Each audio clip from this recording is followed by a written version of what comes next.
Will Pope John Paul II be forced to resign? Opposing forces battle for power over pivotal issues.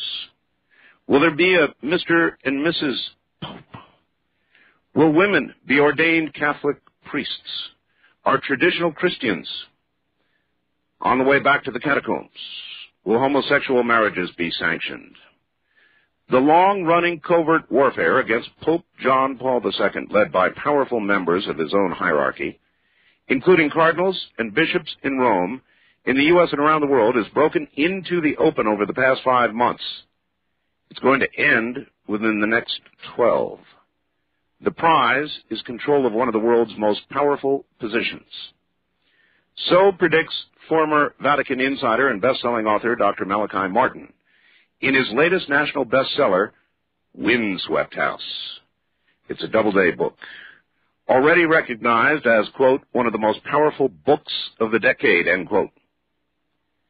As in his earlier bestsellers, Vatican and the Final Conclave, Father Martin again draws aside the thick veil of secrecy that surrounds the world's oldest political power and vast financial empire known as the Vatican. This time he unveils a deadly global war, a winner-take-all campaign aimed at the target of targets, control of the power cockpit of the world, a war for control of the papacy itself as a nerve center of the only up-and-running, self-sustaining, worldwide governing structure. And this evening, I think what I'm going to do is let Dr. Martin speak for himself. But before he does, Doctor, welcome to the program. How would you prefer to be addressed? Malachi, Dr. Martin, Father Martin? I think, under the circumstances, seeing that I'm known to you and you're known to me and your listeners, I think I'd better be called Malachi Martin. Everybody knows that I'm a Roman Catholic priest, a practicing one, and that I have several doctorates. And let's not emphasize either aspect. Just call me by my name, Malachi Martin. Malachi, welcome to the show. Thank you very much, Art. It's such a pleasure and an honor. And it is to have you as well. Let me tell you, after the last program we did, I don't want to say all hell broke loose. I guess yes, that would be that would be in context all right, but I know what you mean. It may give the wrong impression. It may. Might we have you, for the audience, describe your own background? Yes, my own background is this: that I was born 76 years ago in a remote corner of Kerry, Ireland, on the Atlantic, in a stone house. And I was educated in Dublin, and then I entered the Jesuit order. I became a Jesuit in 1939 on the eve of the war, and I was a Jesuit until 1964. And in the meantime, I did special studies. I was trained as an expert in Semitic languages, Oriental art, and archaeology, and in anthropology and theology, and getting doctorates out of all that sort of thing. And I ended up as an expert, first of all, on Middle East questions, and gradually I was co-opted into helping a pope called John the 23rd, the roly-poly pope, Angelo Roncalli, as he was called, and then his successor, Paul VI, who died in 1978, to be succeeded by John Paul II, with an interim Pope of 34 days old, John Paul I. But in the year 1963-64, I went to Paul VI, whom I knew very well, and asked him for permission to leave the Jesuits, to keep my vow of celibacy, but to forsake my vow of poverty so I could earn my own living, and also forsake my vow of obedience so that I wouldn't have to obey people whose policies I did not like and whose theology I suspected. Not being orthodox enough for my mind anyway, whatever, because one must finally rely on one's own judgment, because you'll be judged only on your own judgment, not on what anybody else says. And I came to New York in that year, 1965, and I've been here ever since, for my sins and my happiness. I became an American citizen, the ritual time 5 years later. Well, I hope it has been well for you. Are you comfortable with the decisions that you have made in your life? This isn't going to work. I can't call you Malachi. That's somebody with this many doctorates. I'm going to have to call you doctor, so I guess we'll have to live really, if I should call you Dr. Hart. No, no doctorates. Anyway, doctor, are you pleased with the decisions that you have made in your life? Would you change any? No. Life has been good to me. God has been good to me. No, I would not. I would leave it as it is. I might change a little thing here. You know, when you look at the old machine, you change a nut and put a little oil into this crank and polish up that little flywheel. But the overall machinery has served its purpose, I think, in my human judgment. God be my judge. All right. Well, I have a lot of new listeners in Chicago, and sadly in Chicago, Cardinal Joseph Bernardine has passed away. Yes. And I was wondering if you knew the Cardinal, if you ever met him, and if you had anything to say to those folks in Chicago who surely are going to miss him. Well, I'll tell you, all death is sort of a symbol of human defeat. You know, a life ends. And this life ended rather abruptly. We did know that the Cardinal was ill for quite a while, and I think they said pancreatic cancer. That's right. The ultimate identified cause. But it was a quick end because we did not expect it to be so sudden. And as in many cases like that, it's overnight almost that he disappears into the cold of eternity, as the French says, le froid éternel, into the cold eternal, although eternity itself needn't be so cold as all that if it's lit up by the love of God or the fires of hell, whichever really one ends up with. So it's always a defeat. It's always a sense of loss, and that's what Cardinal Bernardine was a very distinguished cleric. He came from South Carolina, and he ended up in the most populous and important Roman Catholic community of Chicago in his final apotheosis, in his final development. He is missed because of the central position he occupied. Yes. And that position should be summed up, frankly and honestly, as being the man in charge of a huge machine. Many thought that he might have been the first American pope. Yes, he himself indeed would like to have been pope. And in the last big public statement of his, which amazed a lot of people, and which we'll describe briefly in a moment, he sounded a papal note. That was a press conference and declaration he held in a couple of weeks ago only, in which he proposed that Catholics should seek a new ground of unity, as he called it. And this was astounding, Art, because for Catholics, traditionally, since the time of the Emperor Constantine, the ground for unity has always been the papacy itself, the leader. And this time Cardinal Bernardine was stepping out, and his fellow cardinals in the United States, especially Cardinal Law of Boston and O'Connor of New York, and the man in Philadelphia, the cardinal there, they disagreed with what he said because they recognized immediately the papal conclave character of that statement. What Bernardine was doing that day was stating what he thought the church should become. It was a papal speech. And I think that by that time he knew that he was doomed to die soon, but still and all he made a pitch for it because he did belong and was the leader of a faction amongst the cardinals, which is a very powerful faction. And that faction would rather diminish the importance of the papacy completely and make it much more an affair of a consensus amongst the great cardinals and bishops of the church. So that was his contribution to it, and it stirred a lot of ire in Rome, and it stirred a lot of controversy here. Now, then, as regards his achievement as such, one cannot say that Catholicism flourished during his reign as Cardinal Archbishop of Chicago. Only 1 out of every 6 Catholics goes to Mass in Chicago. How does that compare to the national number? That compares rather badly with the national number. It's not as bad as that. And then several churches were closed in his time.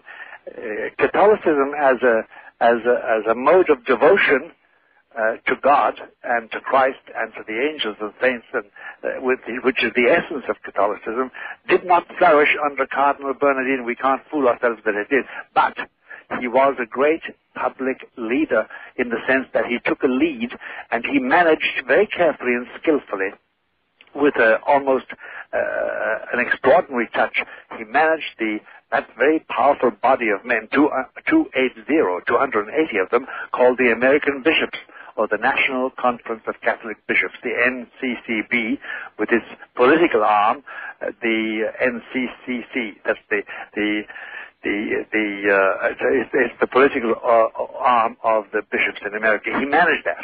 And he also, during his time, he forced the hand of John Paul II in several points.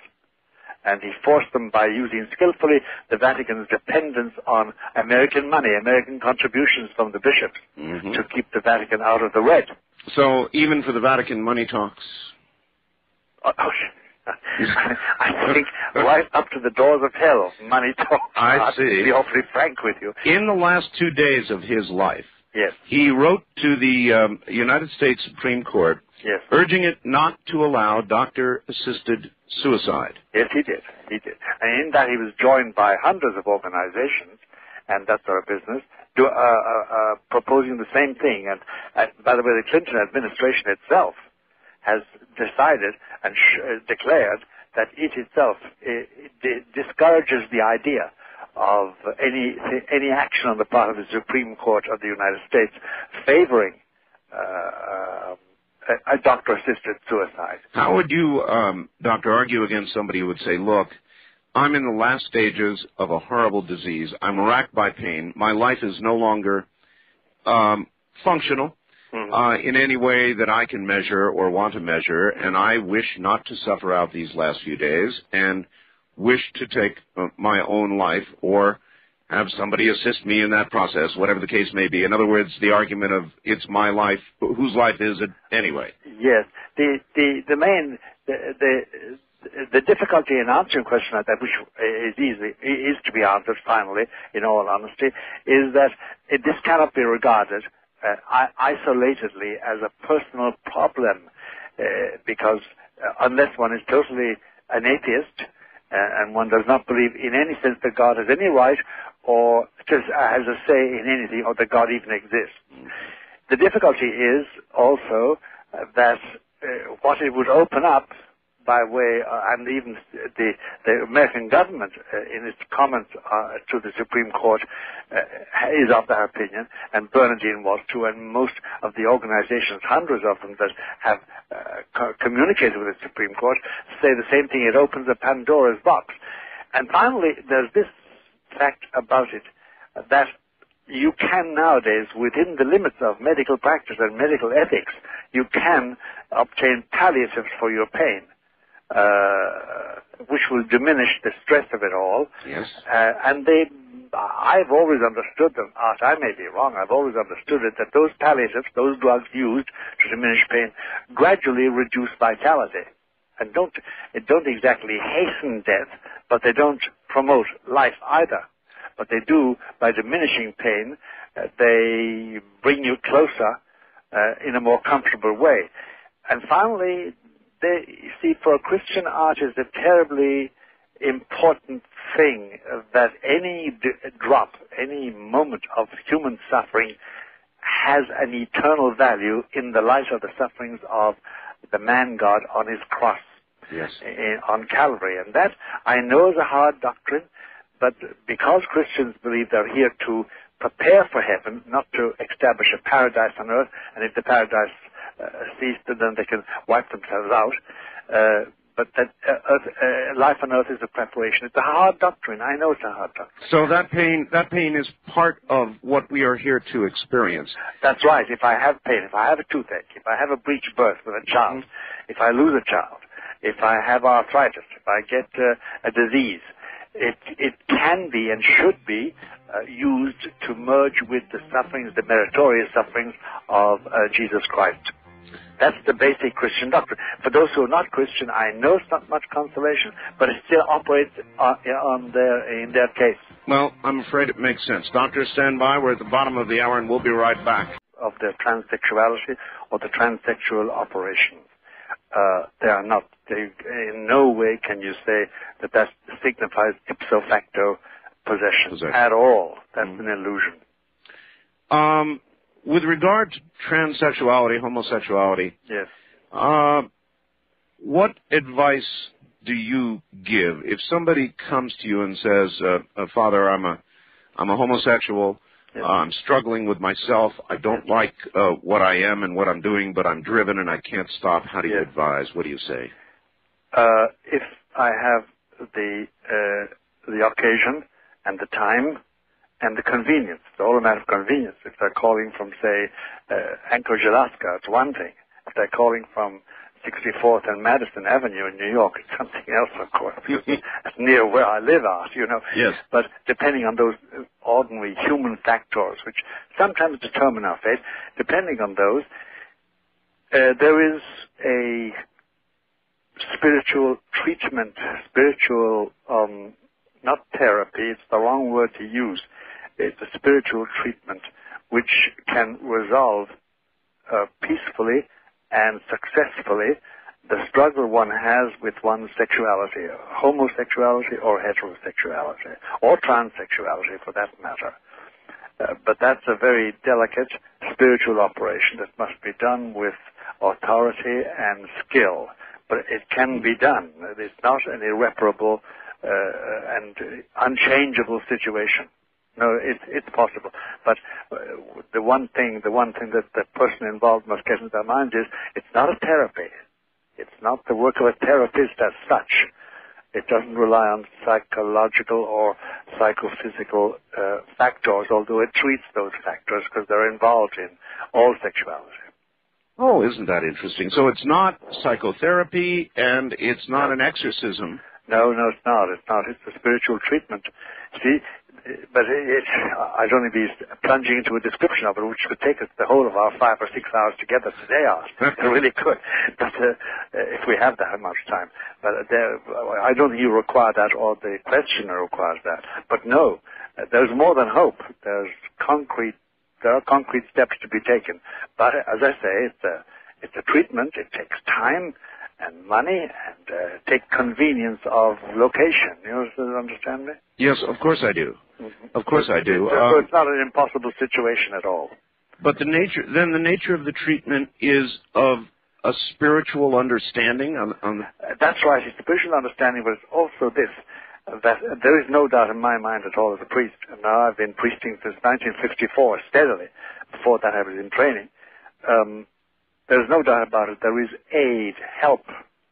There is aid, succor, in the shape of what is called in Christian theology the grace of God, the special supernatural help which does repair any damage that our faculties have suffered through living.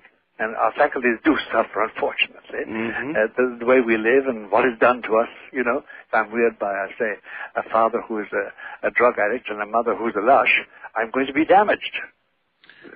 That's correct, yes. So anything like that can be repaired, but the chief factor doing that is a special help from God called grace. It's supernatural. It's not a dimension. It's not something you put in your pocket. It's not something you measure. But boy, is it powerful. Mm-hmm. It's yours. On to another question. On the last program, yes, you said during the next 3.5 years or so, keep your eyes to the sky. Yes. That something, and Doctor, I must tell you, with the program I did last night, yes, with so many other programs, yes, with the remote viewers, all these different people, American natives, yes, they're all saying roughly the same thing. Something's coming. Something big. Something's coming, but that sums it up, really. I mean, sums up our mentality. And, if I could break into you, of course, that betrays my Irish blood. We Irish are always interrupting each other. Quite all right. To improve for the person is saying. If I could say this much to you, no matter what, along the entire spectrum of belief, from a fuddy-duddy Roman Catholic priest like me over to something radically different in belief. There's a common sensation today Yes. That we are passing through a window, as people have the expression, from one era, from one condition, human condition, to another condition. And half of our confusion and our squabbling and our impatience today and our fears, above all our fears are, because fear is a very dominant factor today in public and private life and personal life, that is due to the fact that we all sense, without being able to pin it down authoritatively, that we are indeed passing through a window of opportunity. A kind of quickening is going on. Yes, there is a thing going on, and it cannot be laughed at. I remember Freud in 1938 publishing a statement in Vienna. I followed it because my daddy was a doctor. I was a young man of 17, but I was engrossed in studies like this. And he's saying that, why is it, he said it at one of these psychoanalytic meetings that was held in Vienna, just pre-war Vienna. And by that time, Vienna was under the grip of Hitler with the Anschluss and the Nazis. Why is it, he said, that the majority of you, addressing his fellow psychiatrists, are reporting that a vast majority of your patients are tortured by dreams of barbed wire and bloody bodies. Why? Why now? And of course, they knew nothing about the horrible things that were going to be transpire for the next 5 or 6 years. But there is and it does go back to something which was true about Carl Jung. I don't like Carl Jung at all. I don't like his personal life, and I don't like his theories. But he did talk about this sort of universal consciousness. Yes. And, of course, he made it into something else. Like a lot of other people, having found something valuable in nature, he proceeded to imagine what it was, and that was not scientific. And he went beyond the data. But there is a consciousness amongst us all, in spite of our differences, due to everything, from sex to color to shape to race to education, that there is something big taking place. The phrase is, we're passing through a window of opportunity into what we do not know, and that is confusing, because the old world, the one we knew, has passed away. There's no doubt about it. We're constructing something, or something is being constructed of us. We're the living stones in this new temple. I felt as though we're past the point of no return. That doesn't mean the end of everything. It just means we're going to go on to whatever is next. That's right. We can't go back. There's no going back. And we know that. And that's confusing, first of all, because, there are two things that are very frightening for a human being. The first is to be in a land he doesn't or she doesn't know. Totally alien. Yes. But one of the most disturbing things is to be persuaded that there's an alien being you don't know now in your presence or in your area. That would do it. It's very disturbing, because that arouses up the good old territorial imperative, as Robert Ardrey used to call it, but it also rouses up this fear of the alien. We don't like what is alien. We must know it. Could what is coming, Doctor, be spiritual? In other words, something that will affect all of us? Actually, and you've got a source of information that most people haven't got with your marvelous syndication and your own intelligence. There's no doubt about it. We all know that the big change we sense and are afraid of, in that sense, because we don't know what it is in our spirit, in our human spirit as such. We know there are forces molding it, shaping it, as the consensus of a race of people, and not merely as 5 billion different consciousnesses. You understand me? Do you understand what I'm trying to say? Yes, sir. That the change is in our spirit. There's a change being operated. And sometimes we like the result, and sometimes we don't like it. But we know it's in spirit. And by spirit, we mean something other than my flesh. The skin on my hand, and the color of my face, and the length of my hair, and the timbre of my voice, and the look in my eye, and the way I walk, and what I do. There's something else. We are something else. We are a soul. We are a spirit. And that is being molded willy-nilly. Well, I certainly believe that. I wonder if I can ask you a sensitive question. Sure. Being a man of God, have you ever, Father, doubted yourself? First of all, I'm a man of God in the sense that I'm supposed to be devoted to God's glory. I'm a sinner like everybody else, but I do belong to God by vocation, by formal profession. Right. I have never yet doubted the divinity of Jesus. I've never doubted the existence of heaven and of hell and of purgatory. I've never doubted the value of his cross to solve life's problems. I've never doubted the creation of the world by God. No, I've never doubted that. What I have had by way of difficulties were the governing of my own passions and my own fears, above all my fears. Because I remember my grandfather saying to me, if I could be personal, he said once when I expressed some fears, I was about 18 at that time, and about to leave home forever and not go back, he said, measure your love of God by the quantum, use that word, the quantum of fear in your heart. And it's been a lesson all my life. And I've been dealing with fears. Anybody has. Should people fear God? Respect in the sense of fear. There are two kinds of fear, Art. Let's distinguish them very carefully. There's the general fear which has a little note of panic in it. And that is something you have to eradicate, because that produces confusion and errors in judgment and mistakes and therefore failure. And it's painful in a very deep sense. And it doesn't make you more cautious. It makes you stupid, because you make mistakes if you're afraid. It's self-control in that sense is necessary. There is a fear, though, of God, which is respect for him. He did make us from nothing according to our beliefs.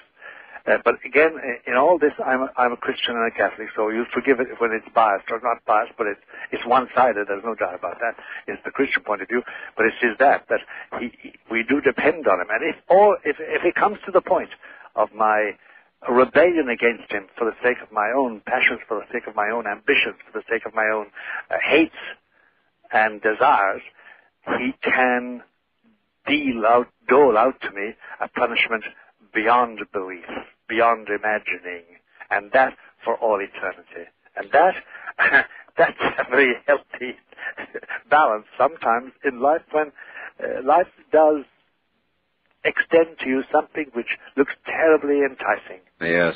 It introduces a balance. Not always listened to when you're 20 and 30, but when you hit 40, 50, 60, 70 and face the 80s, you suddenly realize that there is a Lord of life, and he finally is the Lord of everything. So that's sort of a fear, yes, but not craven fear, Michael. Art, not craven fear. All right. Father, the Pope recently said, surprisingly, shockingly for a lot of Catholics, and not for some, that evolution is more than just a theory. Seeming to affirm the process of evolution, and that was quite a shock for many. Were you surprised? Not a bit. In my knowledge of the Holy Father, knowing what he is. Now, we better be very clear about this. This is a personal opinion of the Pope. It's not in any way connected with belief. He is, for various political as well as ideological reasons, in favor of regarding I want to call it what I think it is, the metaphysical myth of evolution, regarding it as a serious hypothesis. The reason I regard it as a metaphysical myth is this, that we know that we have now reached the end of the fossil record. We know that. There's no other fossil record to search any longer. And in that fossil record, since the time of Charles Darwin in 1850, we have not found one, but not one sign of evolution from the point of view of a missing link, linking phylum to phylum, primate to primate. There's no such thing. It doesn't exist. And now we know it doesn't exist. So evolution is a nice myth because it explains things, but when you look for, as a scientist, for the proof of it, concrete proof, there ain't no proof, sir. That's the difficulty. So the Pope has made of his own an opinion like that, but he has a political reason as well as an ideological reason for making that statement. What is the political reason? Political reason is that the more powerful cardinals in his Roman court, in his Vatican, and the more powerful academicians in his church, whom he has fomented, by the way, they are all evolutionists. And therefore he wants to play it very safe with them. He does belong to what is called, a bit too long to explain like this, unless you want to dump, which we can do. He belongs himself to the French school of thought in this matter. He's very sympathetic. By the way, Poland has always been sympathetic with France and France with Poland on account of the help that France gave to Poland while it was in the grip of Russia or Prussia or Germany. That's past history. I mean, Chopin is the example of that. Indeed. There was great connection between Paris and Warsaw always. And the French school of thought, which is a very, very brilliant school of thought in the 17th, 18th, 19th, and early 20th century, has a huge influence on Polish intellectuals. And the Pope is a creature of that, intellectually. He's not a Thomist, if you know what that is. He's not a follower of Thomas Aquinas.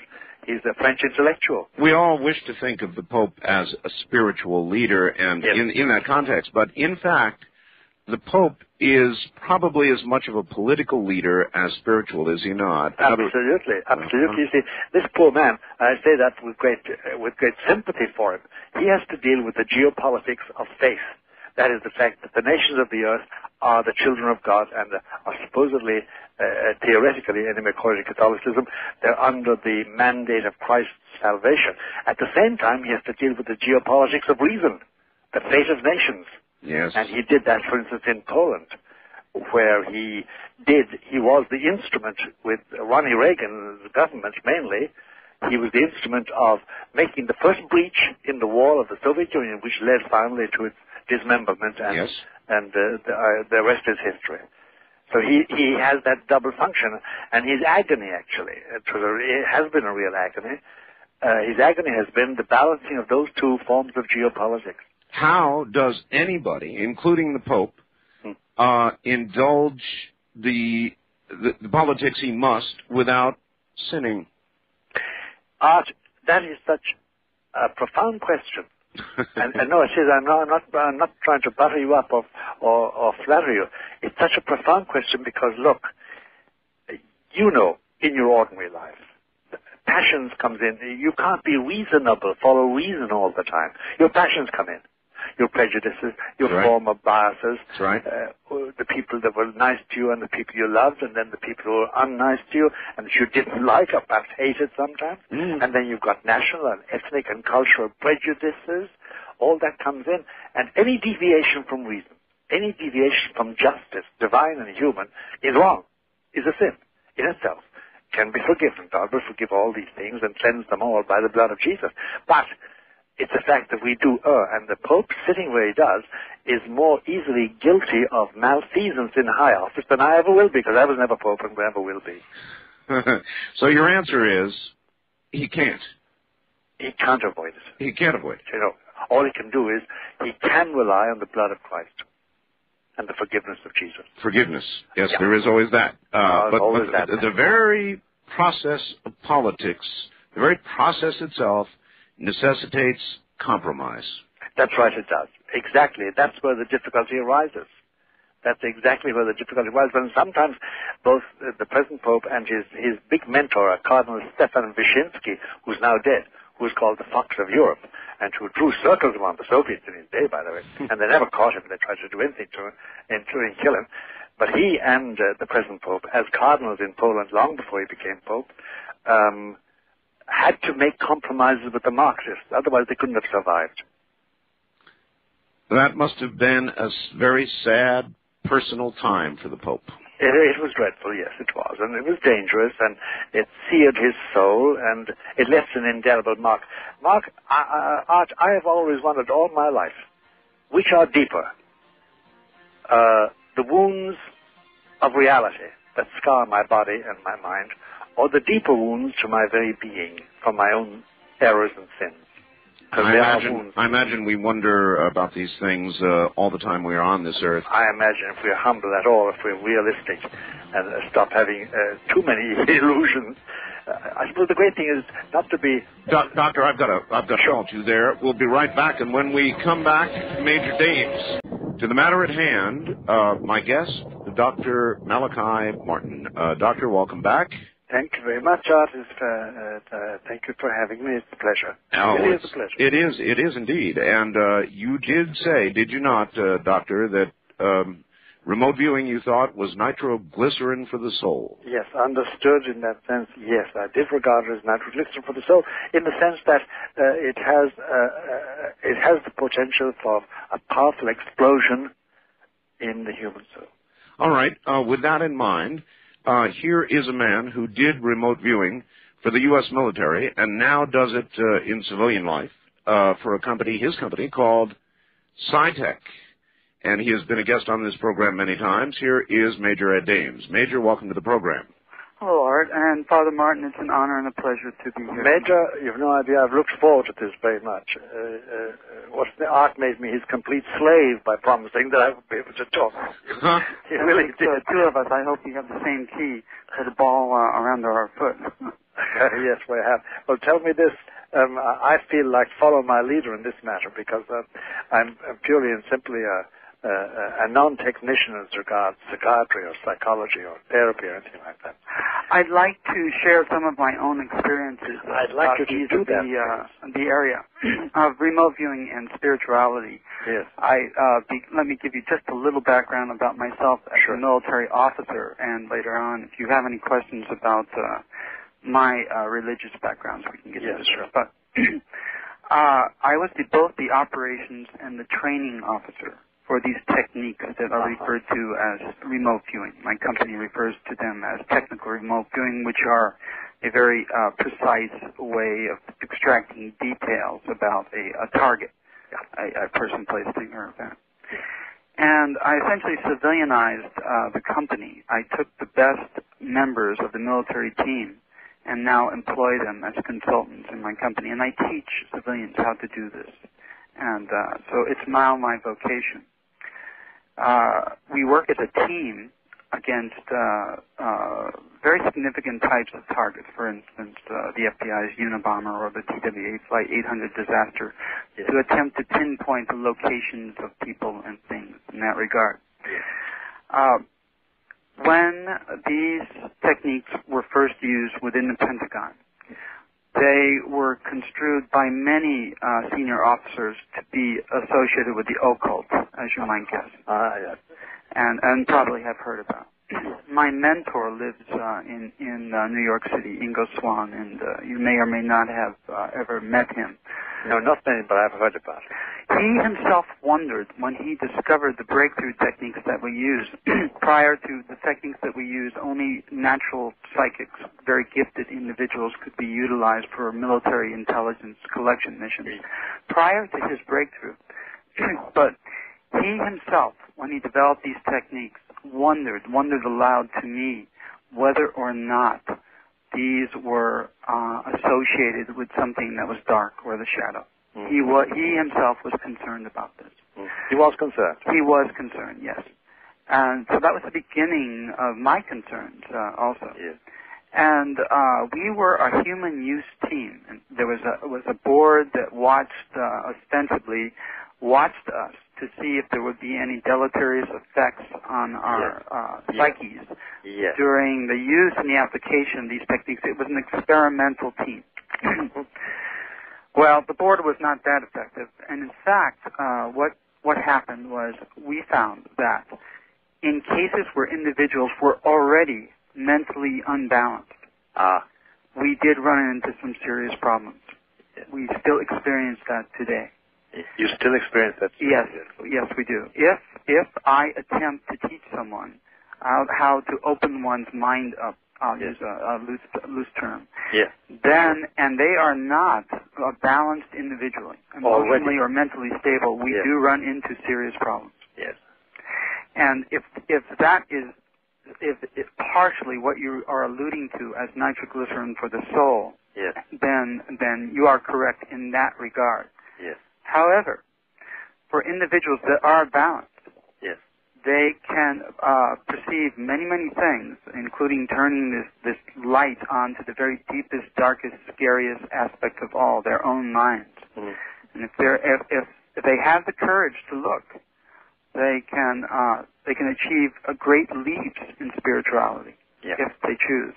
But to get back to the subject at hand, I have noticed on the part of my seniors, including a major general, a 2-star general, and a very high intelligence executive, that remote viewing, these techniques became replacements for religion. Yes. These were people who were in their 50s and 60s who essentially were men without gods. It was a spiritual vacuum in their lives, and when these techniques became available to them, either as utilizers or as practitioners, they completely lost their balance and perspective. In what sense, lose the balance perspective? Religious?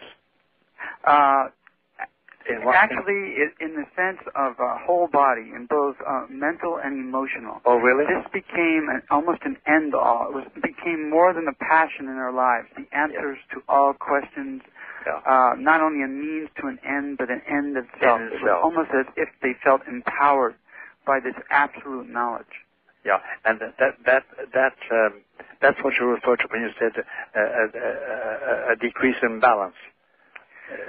They lost their stability. They could not function in a balanced way. It was noticed by all around them, and these were people who were in positions of authority and great responsibility. Was the imbalance to the point that they had to be relieved of their authority? That is correct. They were relieved, including my commanding general. Oh, that's very important because, my God, without an authority, stable authority, no achievement is possible. No. Very interesting. I find all that utterly fascinating, Major. Let me not interrupt you. You go on, please. Well, I think there's some other things that you would like to know. Yes. What I would like to tell you some of the things that this has done for me personally. Yes. Would you share that with me? I would be glad to. I no longer require, I feel I do not require faith. Yes. I'm no longer what one would call a man of faith. Yes. And that is because I don't feel that I need faith anymore. I have absolute trust now. Yes. I've reached the point by looking at certain nooks and crannies spiritually with the techniques that I employ and have learned that I'm so trusting. It's when you can see things around you, perceive things around you that are divine and demonic, and put them in their places, their respective places. Yes. Then there are no dark areas. The darkest areas are within our own Therefore, mind. there's no need of faith, you conclude. I'm sorry? Therefore, you conclude there's no need for faith. Personally. Only personally, Father. Of course, I know what you're saying, Ed. And I'm quite sure that you would not only take exception to that, but you could give me some good cases. Take exception, I don't, Ed. I have no sort of horror or sudden say, oh my God. I have no reaction like that. I'm just fascinated by it all for the moment. Well, and some other experiences. Individuals who feel presences around them or ostensibly within them. Yes. What these techniques can do, and they are difficult to work. It takes approximately 45 minutes of pen on paper with a disciplined remote viewer to gain any information whatsoever. And it takes many more hours to gain a good pattern of what we are dealing with, but its patterns are accurate. We're able to take that information and determine if, for instance, a presence is angelic, demonic, or somewhere in between, something like a diva or an elemental, all of the various sort and sundries of both religious realities or created beings and material or semi-material beings and their intents. And that is a very, very useful tool for a modern age where there are so much obfuscation. It can make life complex, interesting, but in certain regards quite simple. And can't it also solve a lot of problems that people people go to psychiatrists and psychologists? It can indeed. In fact, I listened to part of one of your programs on Art Show, and I thought if I would be with Father Martin during one of his exorcisms, I could assist greatly by using these methods and techniques, especially employed as a team, because we do medical diagnostics, to determine whether or not you would of course endorse these is another question, endorse these techniques, but to determine what we are dealing with, whether it's a psychological trauma, the source of that trauma. Was it a multiple trauma, or was it trauma over a long period of time, or are we dealing with an attachment or attachments? And what is the nature of that? How affixed are they? And at what point do they depart? These are things that you already know. You can recognize those, I'm sure. Of course. That would be a very interesting collaboration, Ed. It really would. Marvelous collaboration. It really would. Well, itself, objectively, just without considering anything else, because there are other implications also. But anyway, let me not interrupt you. Go on, please. No, I don't have your experience in these matters, but I do have experience in discerning, in shining a light on these dark agencies, and they hate the light. They are very. They do. What I have found is, in fact, many masquerade as angelic beings or angels of light, as Paul would call them. What did Paul call? St. Paul said that Lucifer can transform himself into an angel of light in order to deceive the believer. I see. And it's the phrase, an angel of light. In fact, when in the early days, when I researched many ways that we could use occult, formerly heretofore the appellation was the occult techniques as intelligence collection tools.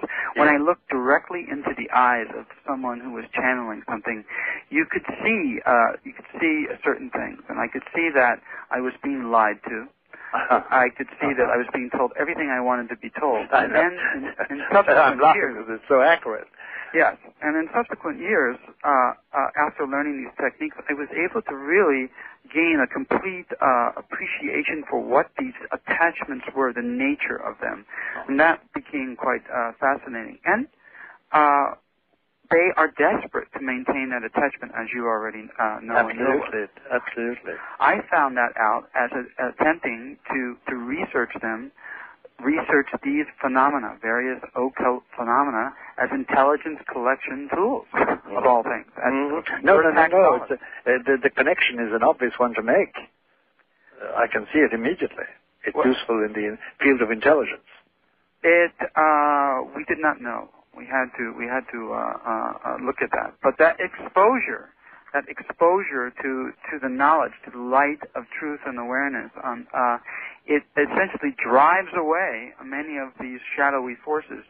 And when people who have been, I'll say, plagued all their life by fear that there's something following me or something is around me, sometimes what I have found in my work, is that thing, that so-called shadowy agent that has been tailing a person throughout his or her life may sometimes be angelic in nature and not demonic.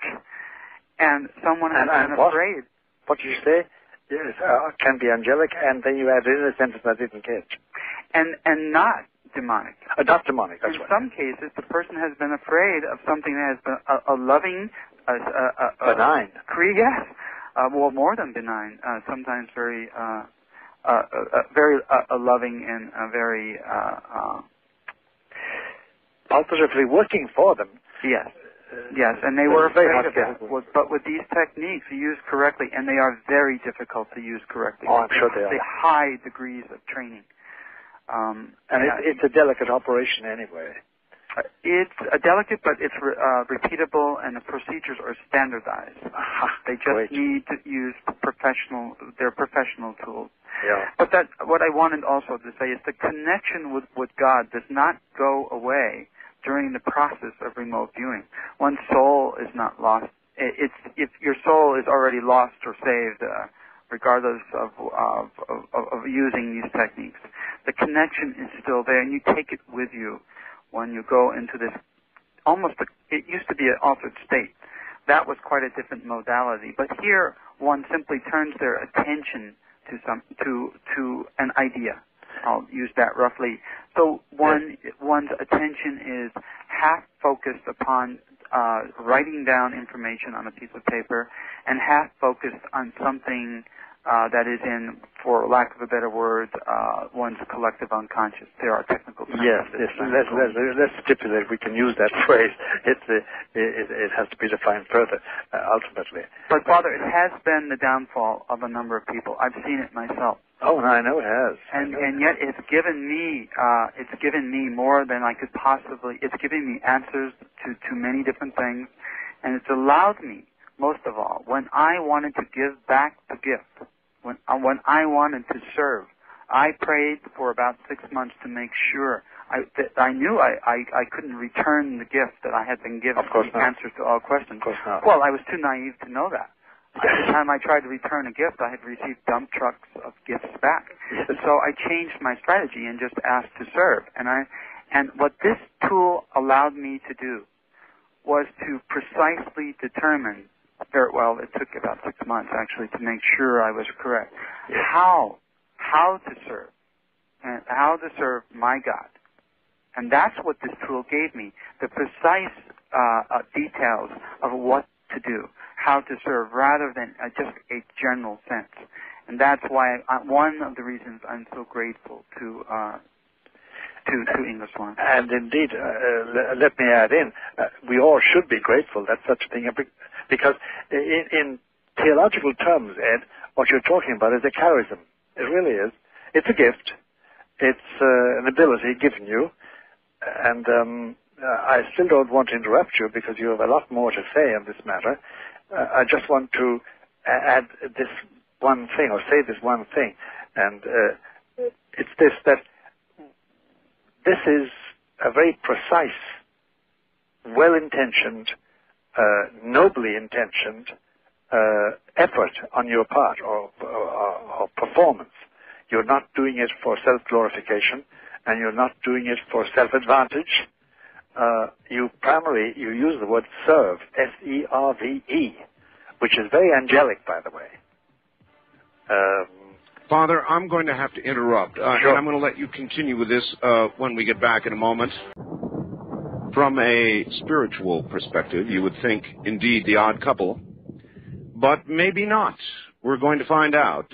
Back now to Dr. Malachi Martin and Major Ed Dames. And Dr. Martin, I wanted to let you finish what you had started saying, and then perhaps explain to us, if you would, why you think remote viewing is nitroglycerin for the soul. Yes, I will.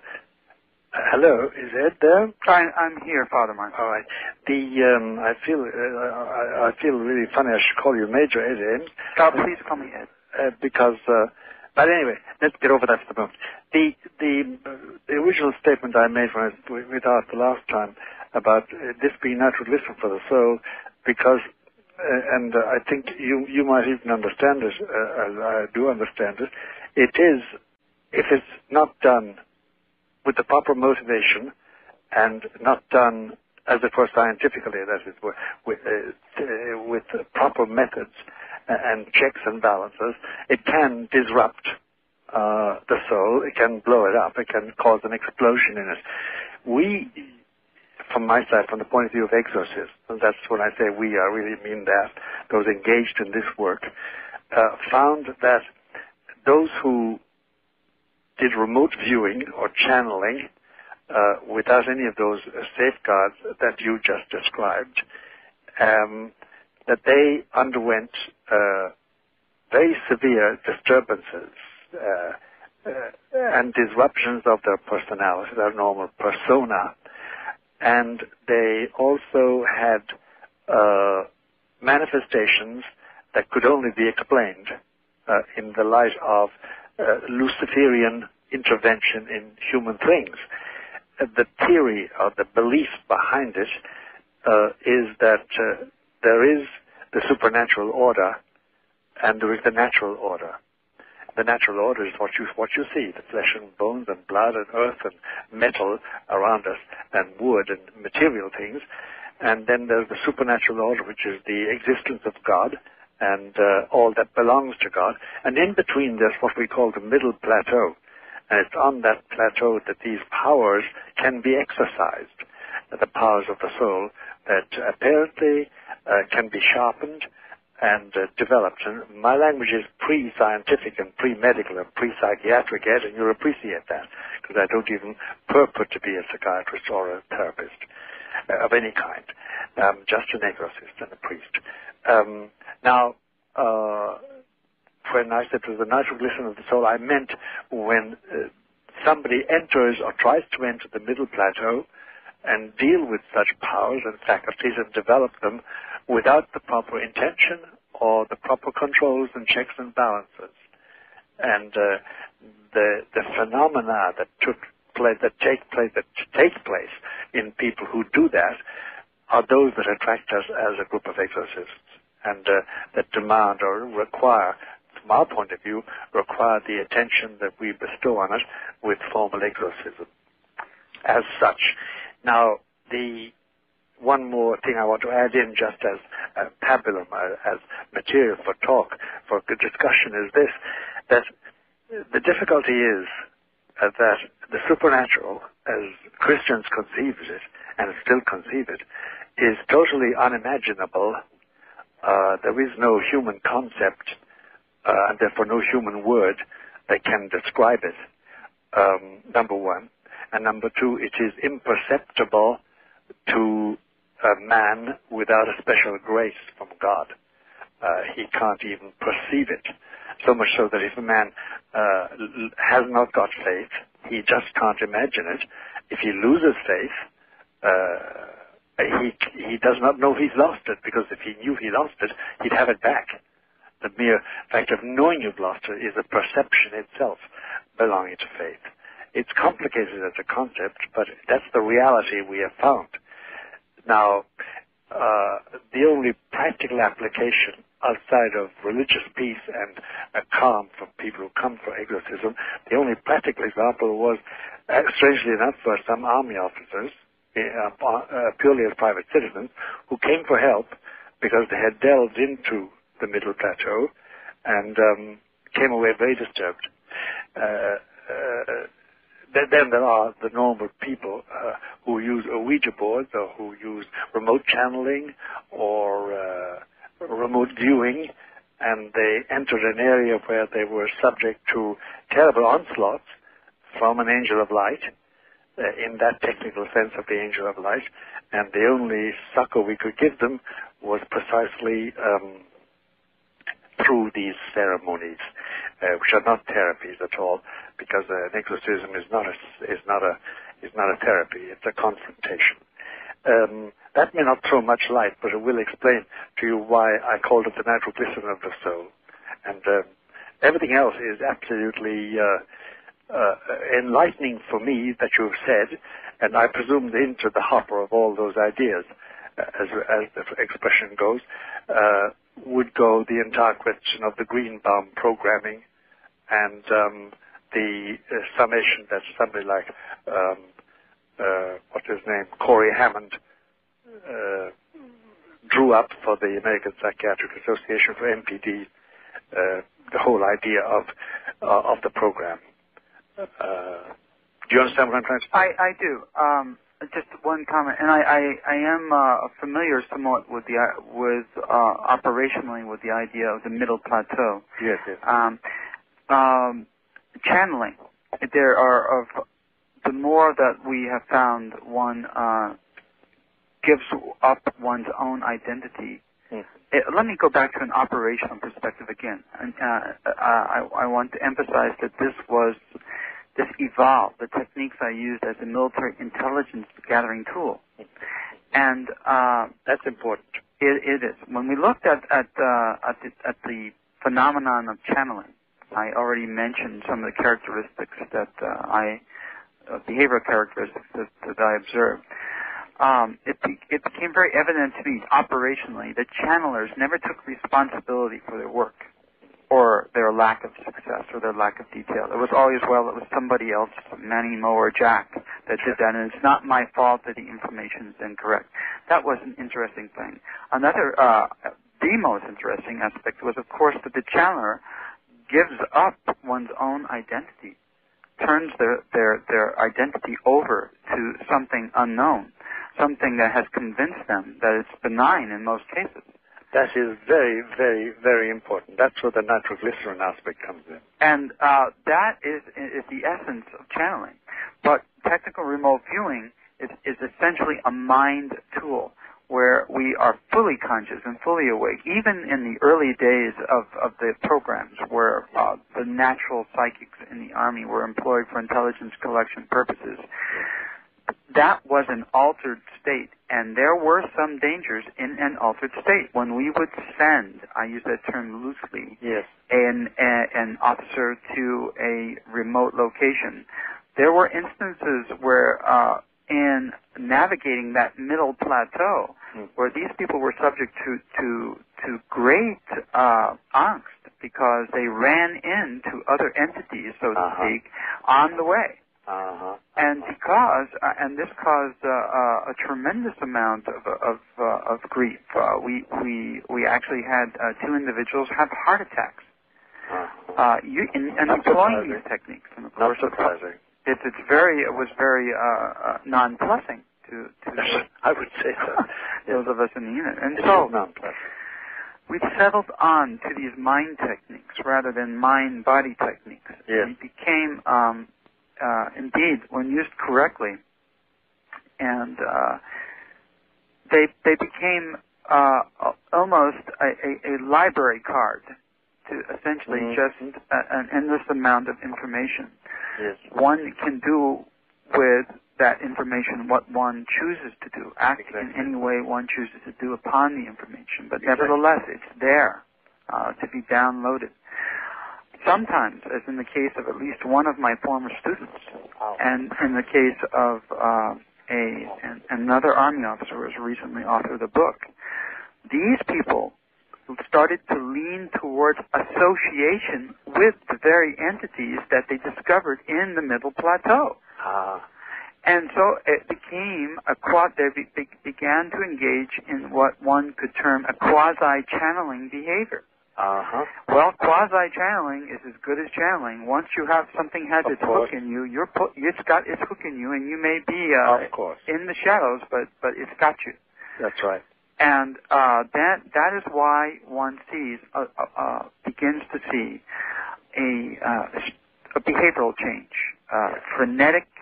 These individuals become frenetic, lose their balance, make statements that appear incoherent. Yes. And as you well know, and that kind of behavioral change is a red flag. Something has happened. Yes, that's right. Something has happened. All right. Have you identified what that happening was? What did happen? Or have you any? Yes, we studied it actually, and it's in the terms of basic psychology 101. The hook is in the individual's ego. Ego has completely been hooked, and the psyche is the hook is in the ego, and the psyche is being pulled along, led by the ego. Entailed. Yep, it's entailed, as we say. And that's a very good description of the process. And we've had to study it long and hard and use models in order to discern when we're on dangerous turf. And the further we cross over into giving up our own decision-making ability, because that's all we really have is our mind, and our mind is where we begin the basis for the formation of whether or not our soul survives. That's right. If we forsake that, we've forsaken the very essence of us. I agree. And when these individuals start to give up their decision-making ability and turn their minds over to something else, or their minds become completely imbued with ego, we lose them. Well, that's the beginning of what is called, from my point of view, from my side, possession. I'm not familiar that much with possession. I have only seen it once or twice in my career. I do want to reiterate one thing, though. The majority of people who come to me to learn technical remote viewing are commonplace individuals that are balanced. They're very interested and enthusiastic, and we can spot individuals who are, nowadays we have to, because we've had so many disasters, not so many, but when the disasters occurred in the past, whether on the military team or in the case of one or two civilians, former students, they were real disasters. So that taught you a lesson. It taught us a lesson, and we have to, we really scrutinize the behaviors of individuals that come our way. You have a profile of the people you wouldn't touch. It's not as much a profile as an art, not as much a science as a feeling. And it's art. What would be a red flag to you for somebody that you wouldn't want to deal with? Frenetic behavior is one. That is one red flag. The individual, another thing that we see, if an individual just cannot get away from, for instance, conspiracy theories, that just conspiracy.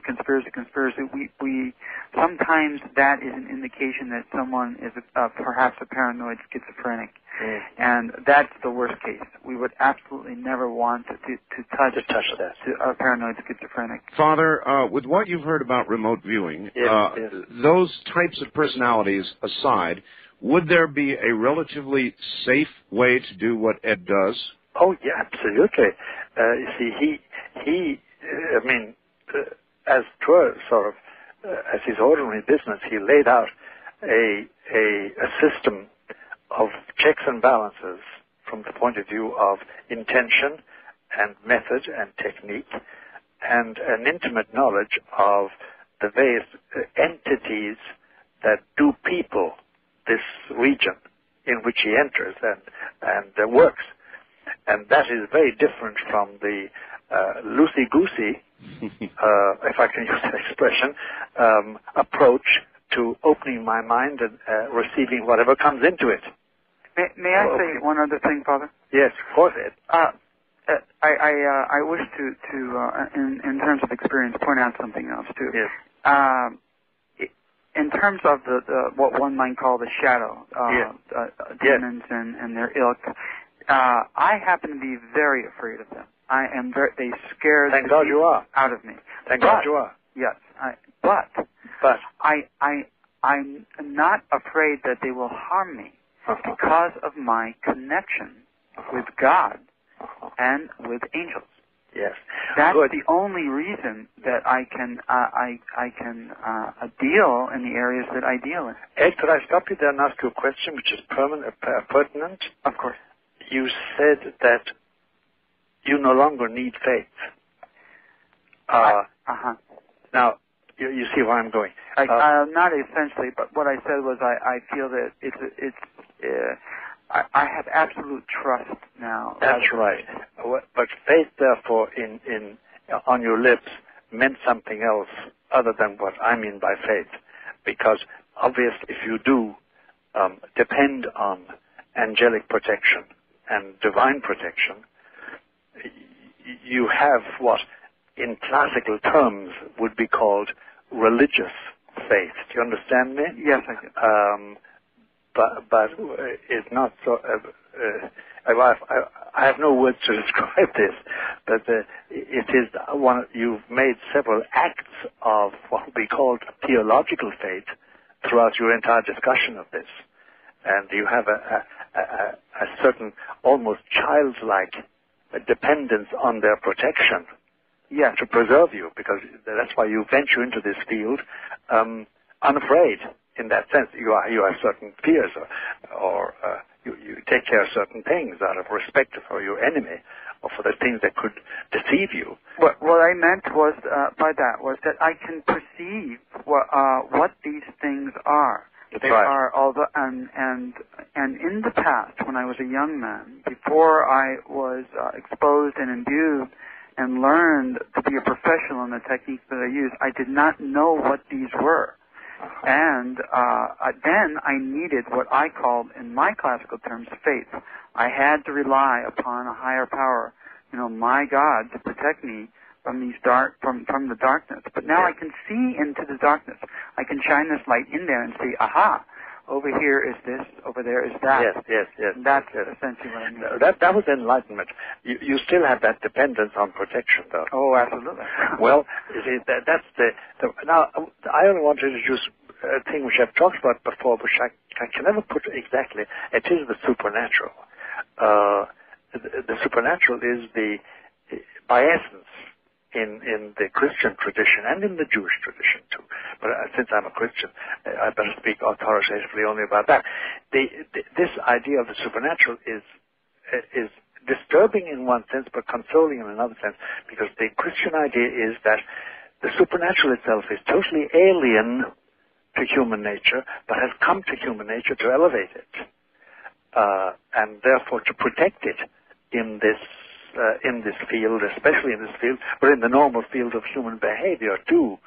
But that it's alien to it, in the sense that I myself cannot, of myself, just with my human powers, attain the wisdom I need in order to avoid collision and damage and harm.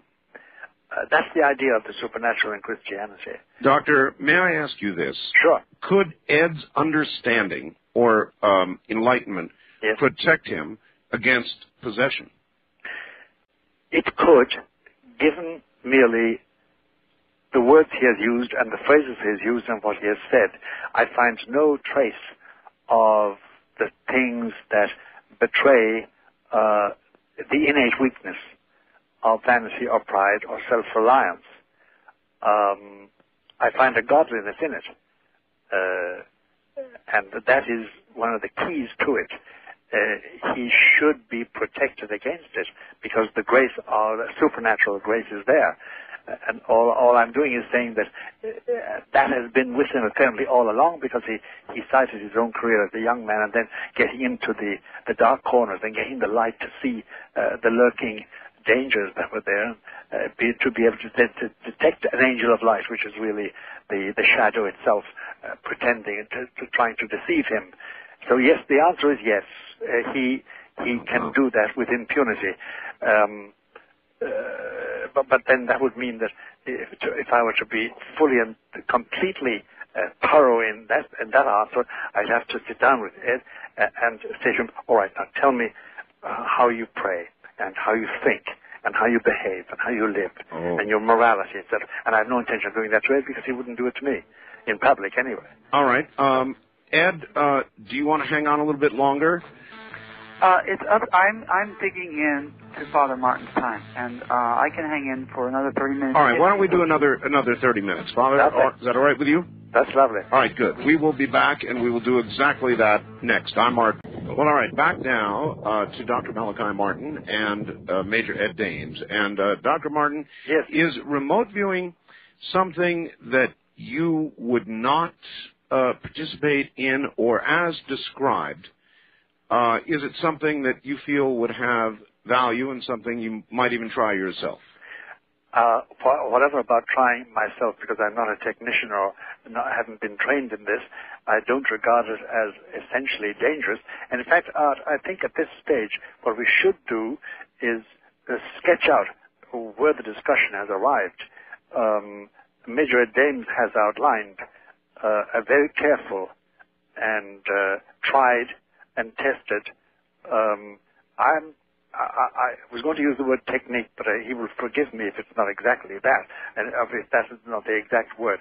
But it's a method of exploring and remote viewing, especially with view to intelligence, military, and I suppose civilian, and also as regards human behavior. Now, and he has pointed out that they have learned by bitter lessons that certain types of people, certain characters, are simply not fitted to be brought along this way because of the dire results that take place. And he didn't expand on that, and there's no need to. We can imagine what he means by it. The position of the exorcist, where we come in, is somebody who has gone off the rails, as it were. Somebody who has not merely become frenetic, but does seem to be possessed, as the classical term has it, and in his terms, it is that the shadow has become completely all-powerful over a particular individual, and the simple technique we use is a technique of confrontation between the exorcist and the exorcee, the possessed person, the presumably possessed person, and that's the initial problem, to find out, is the person really possessed or is it something else? And the confrontation between the exorcist and the exorcee, and an exercise of authority over the shadow, and forcing the shadow by the authority of God, of Christ, to depart. That's roughly the area we have covered. And by the way, I must ask a simple question of spelling. I don't know how to spell Citex. Is it C-I-T-E-X? Ed? Father Martin, it's a transliteration of the Greek letter C, P-S-I, Psi. Oh, Citex. And T-E-X, is it? T-E-C-H. T-E-C-H, all right. And Ed, is it D-A-M-E-S is the way you spell your name? That's correct. I didn't know that. That's all right. I want to sum up because I would like to correspond or to be in contact with you, if I may. And I suppose I'll find it in California. I'll better find you. I'll make that connection, and Art will be our middleman. I was going to ask you that perhaps we could corroborate in the future, or is there a case that an exorcist case in the past that you found intractable or irresolvable that perhaps my company could turn its attention to perhaps there may well be, and I think we should talk about that between the two of us outside of the public radio. But an answer to Art Bell's question, no, I have no. I'm not even chary about entrusting myself to the methods and the technology of use, because it seems to me, Major Ed, and I'm speaking as a priest here, and as an exorcist, it seems to me that you are overshadowed by a godliness, which I can only ascribe to my Savior. Now, I'm using my Christian language, and you'll forgive that. But no need to forget that. Yeah, but I'm also a simple Christian. Yeah, I know. And basically, it's a great simplicity, and there's a whole elaboration of that about the humanity of our Lord Jesus and what He has done and what He does. And the power that it gives and the authority it gives. But that's simply, those are the details of it all. So, Art, to conclude that, my answer to your question, no. I would have really illimitable trust in the methods that Major Ed Dames uses and the techniques. I have no qualms whatever. I really have not. I find that remarkable. You both apparently agree on the general nature of the middle ground. That middle plateau we both know. I think we've both been there, or are there, in that sense, in the work we do. Do you agree, Ed? I absolutely do. Many Christians, people who would call this program or send me faxes, would say that what Ed is doing is of the devil. They would just make that Art, may I interrupt you and say that the head of the Presidential Foreign Intelligence Board, when briefed on the existence of our program, stated, after he went sheet white, that man should not know these things until he dies. Yeah, it's a funny inversion of what happened in the garden, according to Genesis. It really is. You shall be as gods, as if it was a temptation. But you see, Art, if I could break in there, I really do think that this is a charism that has been developed in Ed Dames and his associates, if he has them, who are like him, and it is the work of God, because it does enlighten us as to the shadowy personages that inhabit the middle plateau and that entrap people so that finally they end up on my doorstep in a pitiable condition. And I remember being approached by some members of the armed forces, a little bit very vaguely in the 80s, and their complaint was, and Ed will understand this completely better than I do myself even, look, we have trained officers in certain techniques, and we find that they have now developed symptoms that you describe in your last book about possession. Oh. It's been my experience, Father Martin, that those individuals who have taken lives in combat, yes, the more lives that a soldier has taken, there seems to be a storage area. It's yes. a denial. And when yes. one is by vocation or by order is partakes of things that are spiritual, all this comes out of the closet. And I have seen soldiers break into pieces and stay broken. Absolutely. Because they've taken a human life. And from the, could I say this and be understood? Because I want to be understood by you.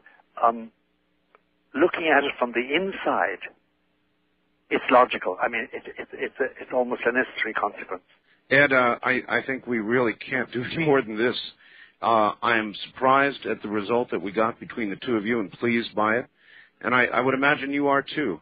I'm very surprised and I'm very pleased, and I've learned so much, and I've been enriched by this. I want to thank you, James. This has been nothing but an honor for me, Father Martin. May God go with you and give you the grace. Ed, my friend, thank you. Pleasure's been mine. SciTech's Ed Dames. And as I said, he has promised to join us once again and is going to target himself this Hale-Bopp comet headed our way, and we'll see what Ed has to say about it. All right. Dr. Martin. Yes. You have a new book. It's called Windswept House. That's right. What is the central tenet? What were you trying to tell everybody in Windswept House? I was trying to tell them the condition of the present Pope in relation to the papacy. In other words, the book says the following. For some time now, actually for about 5 to 8 years, it's hard to pin it down, there's been a movement amongst the more powerful servants of the papacy, cardinals and bishops, in Europe and in America, to persuade the present Pope to resign and retire, which he can do legally, by the way. The law of the Church says that a Pope may resign, and he needs give no reason to anybody on the face of the earth why he resigns. Indeed. Now, there has been pressure on him to resign, and since he turned the age 75 and is now he's in his 77th year and in very bad health, the pressures are enormous on him, so much so that the document they drew up to illustrate their wishes, and this document was in his hands towards the end of the 80s and the beginning of the 90s, he has yielded so far to this extent that he's drawn up another document which pertains to some legislation he would like to pass before he dies concerning the health of popes. In other words, supposing a pope becomes a vegetable. Mm-hmm. Supposing he is rendered totally incapable of movement, physical movement. Supposing he goes mad. Supposing there's dementia there. Yes. So he has drawn up this. He has not signed it because he would trap himself if he did, because he'd be giving rules that should apply to him. However, the pressure on him has been very big to resign, and their motives for doing so is this. They say, we have such problems nowadays that only a more forward-looking, more liberal-minded Pope can really collaborate with the forces amongst human society to stave off disasters. They're talking about two disasters. They're talking about what they call the population explosion. We are, 5.2 billion now. That's and right. We're heading, they say, for 7.5 in the year 2030, and so weiter und so was. And that's the number one problem. And number two problem is education. The first problem of explosion, they say, can be curbed by abortion, contraception, sterilization. And yes. Sterilization is already being used in third world countries, manufactured by Canadian and American companies. Might even add euthanasia. And euthanasia. That's exactly. To deal with what some of the demographers who are heartless, the useless eaters. Little old babies. See, that's right, useless eaters, yeah. Yes, useless eaters. Little babies and old guys like me. But I say that as a joke. The last sentence, the last phrase of it. Now, of course, the present Pope is absolutely adamant. I mean, you mentioned abortion, contraception, sterilization, Adamant, yes. euthanasia, and he's airborne with the indignation. So they say, but all right, you can cavil about abortion, but anyway, contraception, can't we lighten up on that to some degree? Because even the officially blessed form of family limitation by Roman Catholics called natural family planning implies a certain contraceptive mentality. Certainly. So that's the difficulty. But he will say no. So they say we need somebody who is more receptive. Secondly, then, within the church itself, we do need, I think today, the modern mind does say, it would be better if a priest had the option of celibacy or the option of marriage. And then thirdly, there is the phenomenon of our age. One of the big phenomena is the rise of women as such. Feminism in the good and the bad sense, because there's a good and a bad sense to everything. And the fact is, why shouldn't women be ordained priests? Why should it be all male? Does priesthood depend on testicles? Pardon my language, but that's briefly the argument that comes down. Is biology destiny in this matter? So they say that we need a forward-looking man who will be young enough and perceptive enough to start moving on these fronts, because in that case, then we can collaborate with the vast movement outside by very powerful and flourishing men and organizations for the control of food and the better nourishment. So the awful figures today for the malnutrition, and I forget the actual figures, but it's frightening. The amount of children that are suffering malnutrition. So the pressure on him is great for that. He has refused so far, obviously, because he hasn't resigned. I do feel that the pressure has been so great on him, and his health now is so precarious, that it is now 50-50. By the way, I'm not a betting man. As I told before, I lost a few dollars on the Yankees a couple of weeks ago. My betting is not exactly blessed by God. But I do feel that it is now 50-50% possible that within one calendar year we would have another pope. He may resign or he may die, because his health is precarious. He has Parkinson's disease, there's no doubt about that. Mm-hmm. And by the way, it is accompanied by episodic dementia in its early stages. But again, I'm not authoritative in this matter, but I'm told this. He has also an osteoporosis, and he breaks things easily if he falls or hits against things. And then he has been operated for cancer. Father, what you're talking about is sort of a papal version of a living will. That's right. That's really what it is. And you say he will not sign it himself. Well, he may finally sign it and then resign. He may. I see. The pressure on him is very big.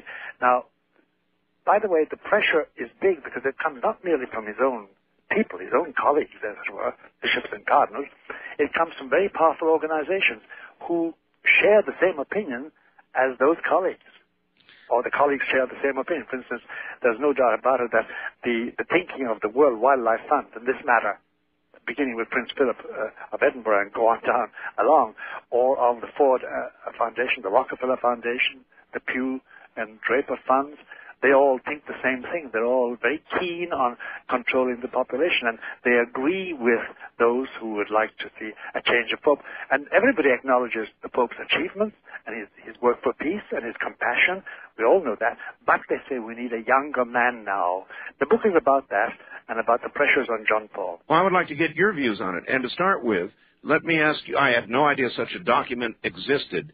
Would it not, in a way, for him to hold on in way past the point where this document would have taken effect had it been signed, for him to hold on and then sign it at the very end, would that not be, in essence, morally wrong, if not sinful?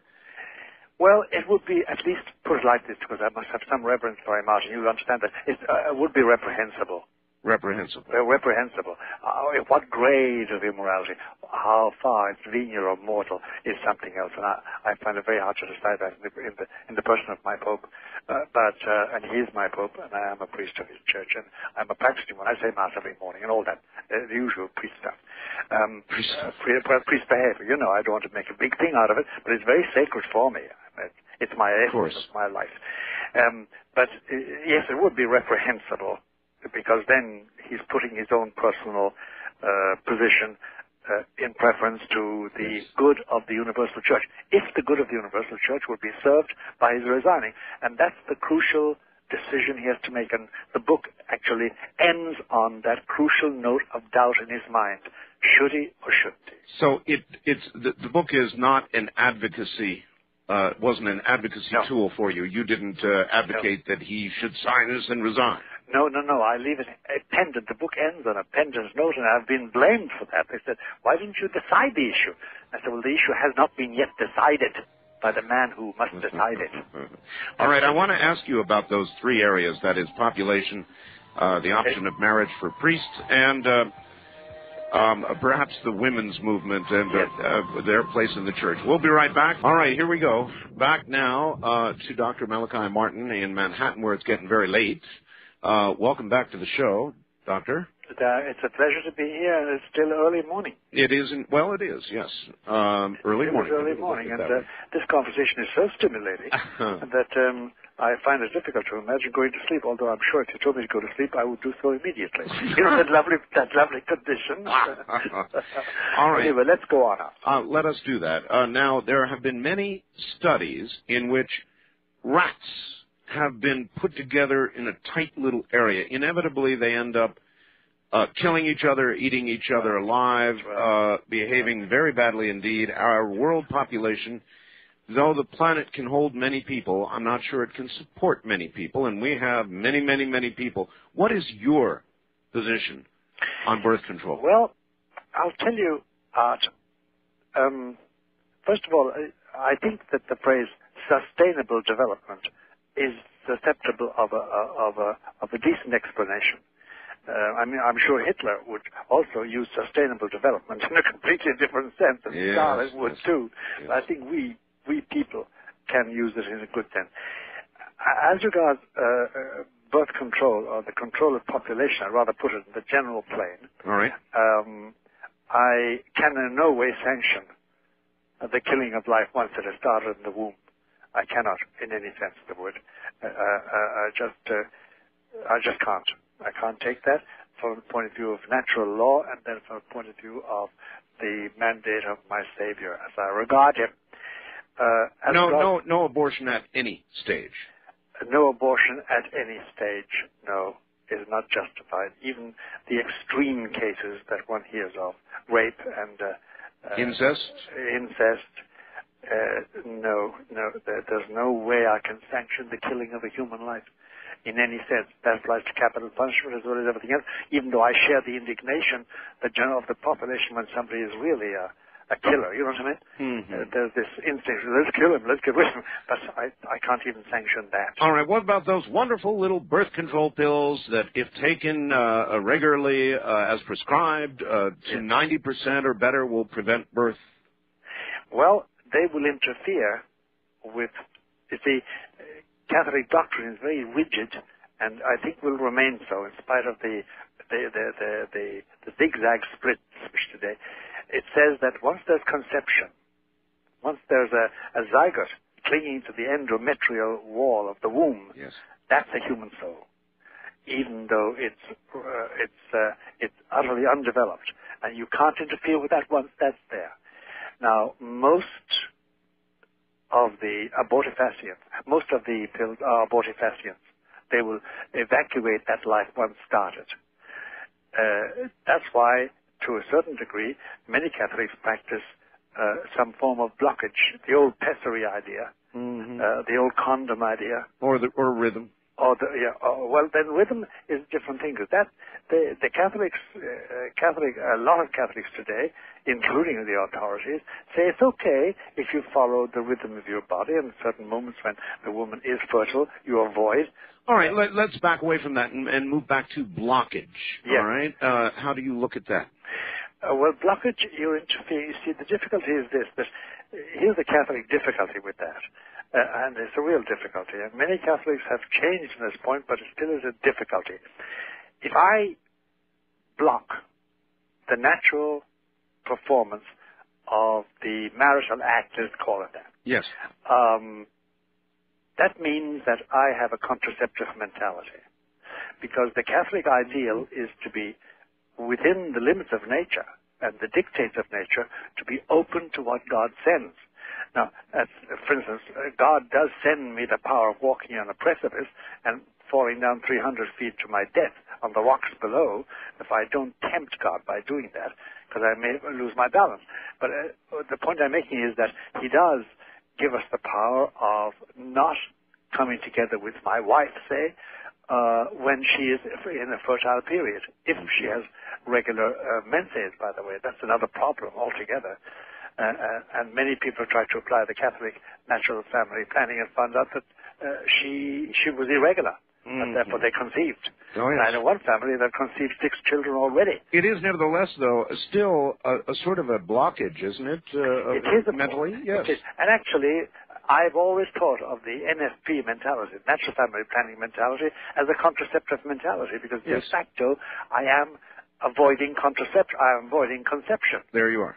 So, I mean, between that and the actual contraceptive mentality, which says we shall use a condom, or we shall use, the intrauterine apparatus, or the pills, de facto, the intention is the same. However, some moralists and some church authorities would allow you use the natural family planning because it is within the movement of nature. It's within the prescriptions of nature. I don't hold that, but that's merely my personal interpretation. But I'm rather rigid on this matter. So what is the answer? Don't laugh at me when I say it. Don't do it. It's hard. Just don't do it. Abstention. Yeah. All right. There are many fathers who said that the reason that Catholicism has this view is because the Church wants more Catholics. Yes, that was an old shibboleth against the Church. But actually, I've never found a trace of that. Now, I've passed through all the echelons of training, philosophy, theology, and papal service, and that never enters into it. It's never that. It's the horror of interfering with an act which is of itself a natural entity. And I've never seen any place, by the way, in any of the theoreticians or the theologians or in the books or in the lectures, and I passed through it all. I spent 18 years training before they allowed me to preach a sermon. I've never found a trace of that mentality officially. Now, it may be that somebody said, well, let's have as many babies as we can style. Well, we did talk about politics earlier. Yes, we did. Yes, I know. Well, that's Ben Trovato, as they say. That's a well-chosen remark. But it's never, no pope has ever said that, and therefore we will increase and multiply and have more Catholics that dominate the population of the world.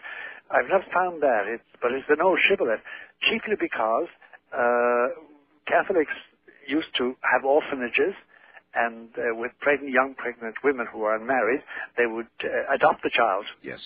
And there have been many abuses in that regard, by the way. There was a recent 60-minute program on that, which was dreadfully distressing, the lengths to which they went in order to get the babies that were conceived illegitimately, as they used to say in those days. So that's where I stand on the matter.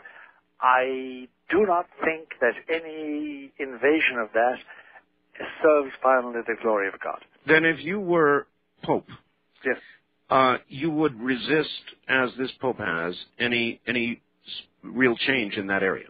I would, Ed. I would, Art. I would indeed. I would do something else, though more positive.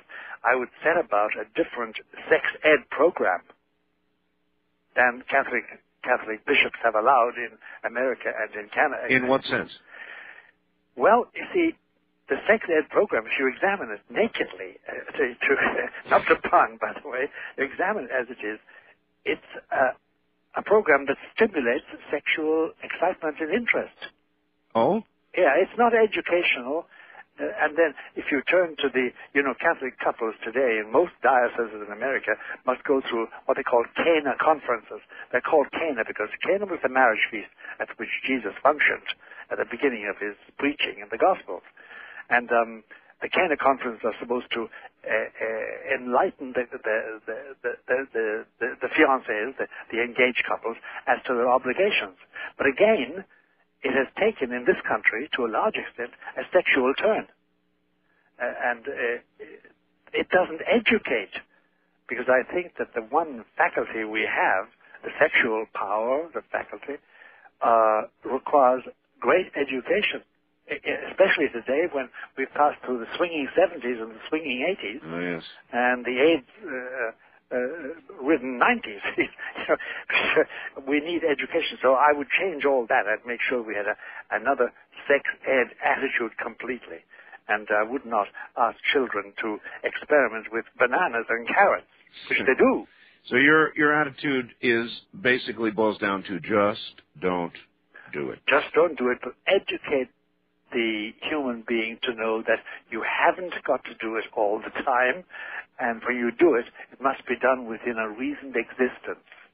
You must be able to afford the child, and you must be able to afford the education, and all the other human considerations that make a responsible citizen. That's asking a lot of a person, indeed. It is an awful lot, and there are going to be accidents along the way and violations, but we have remedies for those too.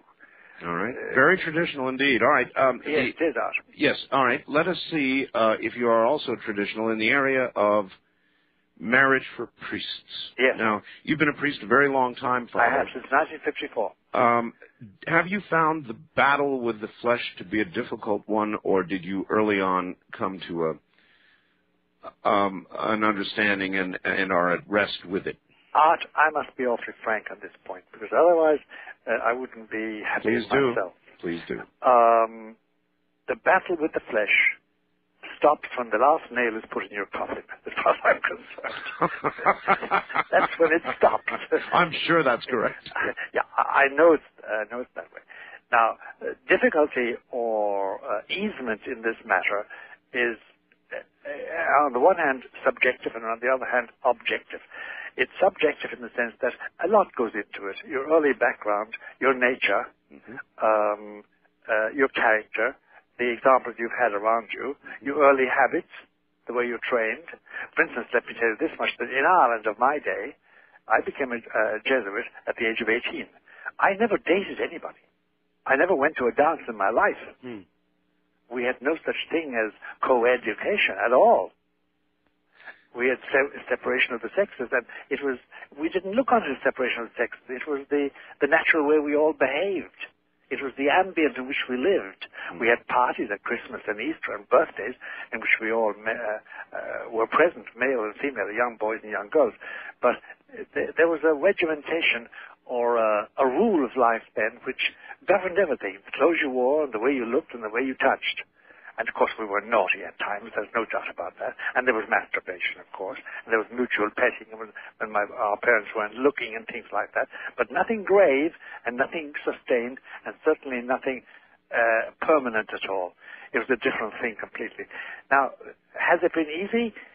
Oh, Ed, I'm 76, and I must tell you that the early part of my life, there were struggles. There's no doubt about that. Thank God they ended as they did. About the age of 65 or 70, things cleared up in the sense that it became easier to be reflective about it, not because I lost interest in the male and female aspect of life, but because other things came in that fascinated me more readily. You nevertheless remember the days of struggle. Oh, Lord, do I? Listen, remember, I have my days of struggle. Then never ceases, Ed. Okay, with respect then to marriage for priests as an option. Well, I'll tell you, if life goes on as it's going at the present moment, I do not see, well, let me explain that. If the pressures continue to mount on this matter, and they are mounting every year, especially in America and Canada, if they continue to mount, I cannot see the authorities escaping the necessity of allowing the option of marriage. Why do I say that? Because if I took a poll tomorrow of the 280 bishops in the United States of America, and of the, I don't know how many bishops there are in Canada, I suppose there are about 20 or 30 or 40, a majority would say, make it optional today. And they have said so. They have said so. Rome doesn't take a lot of polls, does it? Well, actually, Rome does, but pretends it doesn't. I see. Yes, they take polls. They've got a man in Washington, the Pope's man, Cacciavillan is his name. He's an archbishop, and he is continually taking polls on all these questions. Really, Rome's pollster. Oh yes, Rome's pollster, and Rome has its pollster in every country. And they take polls on the point, and they don't always listen to the polls, I'll say. They don't even pretend they take them, but they do. And they have this index of leading Catholic indicators, which indicate the condition of Catholicism. And it's published. They finally are beginning to publish that. Now, this is regards the actual mounting pressures. There are big pressures mounting. And there are underlying faults in the pressure. For instance, it is said by many priests, and many bishops too, stupidly, by the way, they say, well, if we did this, we'd have less deviancy, less pedophilia, which is, of course, is garbage psychologically. Any psychologist or any psychiatrist will tell you that there's more deviancy amongst married people than amongst celibates. So it has no bearing on it whatever. Deviancy is deviancy, and there's more of it in married people, apparently, than amongst the so-called bachelors or celibate crowd of men and women. So that despite the press's reporting on it because it's a very sensational subject, That's right. the actual amount of it you're saying is much less than in the average or in the regular population. Much less. What is mounting is this idea that it's a human right which the church has interfered with for a long time and shouldn't any longer. But it is the pressures, the socio-cultural and political pressures that are changing this. Now, will the church yield on it? I think the pressures are mounting in such a way that in certain regions, say Latin America, the church may waive the rule it has of celibacy. It may well. What do I think? Oh, I think it's going to be a net loss. That was going to be my next question, yes. A net loss for all of those in the church. Yes, because I know it's anecdotal to tell you about it, but I was a U.S. chaplain for the U.S. Air Force and with paratroopers in Turkey for a period of my life. And we used to go on long trips to the radar domes that the USA maintained around the Black Sea, listening to the Soviet broadcasts. And it was the time when there was great competition about space and missile development. And I remember there were long trips, and the officers who drove me always called it an 18-beer trip or a 30-beer trip. We had 30 cans of beer because Turkey was terribly hot in the summer. Oh, yes. But I remember talking to them, and the chief chaplain with us in Incirlik, we were stationed in Incirlik, at the base there in Turkey, southern Turkey, southeastern Turkey. The chief chaplain was Woody. He was a Protestant chaplain, a very decent fellow, married with children, and a very decent man, and very good to me. I was a minor chaplain. And I was a temporary chaplain, by the way. But I remember the men used to say to me, they said, Father, look, having made a confession to me, made the confessions in the car traveling around, if you were like Woody, if you had a wife and went home at night to your wife and children, we wouldn't tell you all these things. We wouldn't trust you in the same way. It's not that we distrust Woody. We think he's a great guy, but and some of his own people, the Protestants in the force here, have a great love for him. But they haven't got the same approach, the same intimacy with him as we have with you, because we know that you are ours. You belong to us in a special way. And I was only a parish priest temporarily and in various parts of my life, because I was generally in scholarly work or diplomatic work or something like that, or teaching. But the times I was, the degree of closeness between a pastor and his people, behaving himself, hearing their confessions, serving them, baptizing them, and shriving them when they're sinful, or say they're sinful, and helping them to die in God. The closeness is something unbelievable, Art. It really is. And it's all, I think, influenced by the fact that you are totally at their disposal. So then there would be a degree of loss in that area. There will be a degree of loss in that area. Now, by the way, look, there are certain sections of the Catholic Church, like the Maronite Rite, which is the Catholics of Lebanon, who have always been married. And then there are the Greek Orthodox churches and the Russian Orthodox churches, their priests can be married. Their bishops, no, but they allow their priests marry. And they have a very magnificent priestly tradition, you know.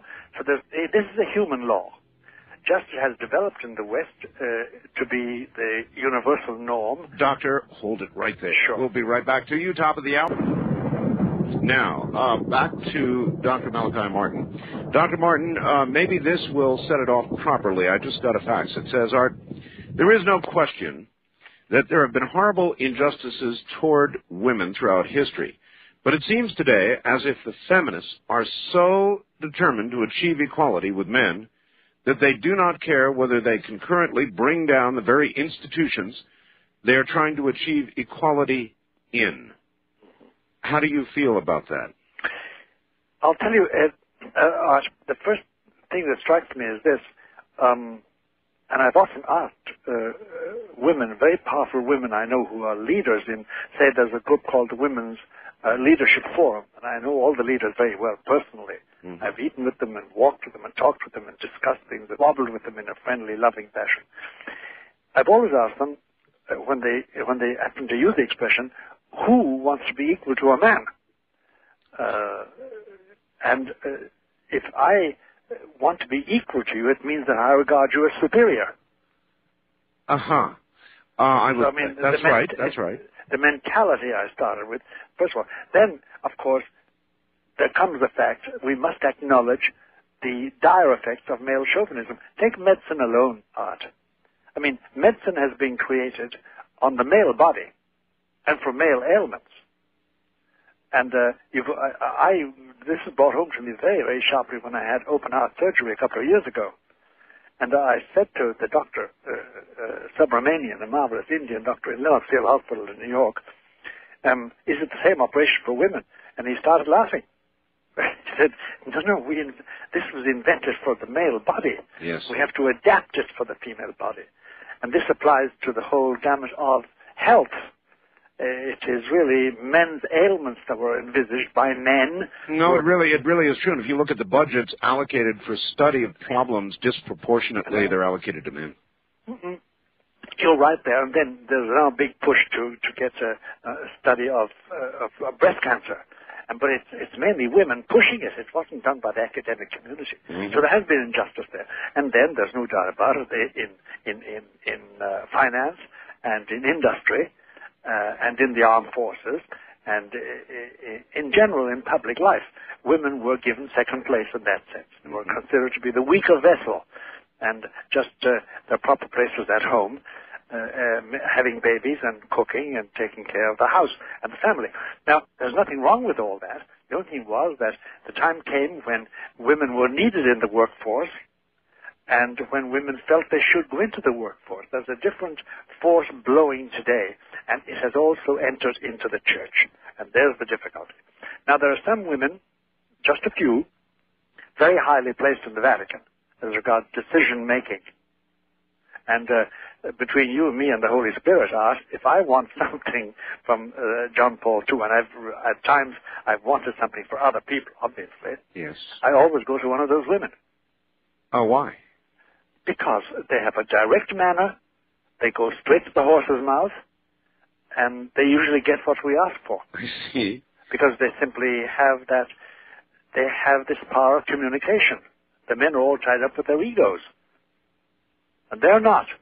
Well, so it's a good sign. Now, the difficulty is when you come to the question of ordination. Yes. That's a different question completely. And I must say, it's a trap into which I've seen so many so-called eminent bishops and theologians fall, that they finally, you reduce them to saying, just because you have testicles, you can become a priest.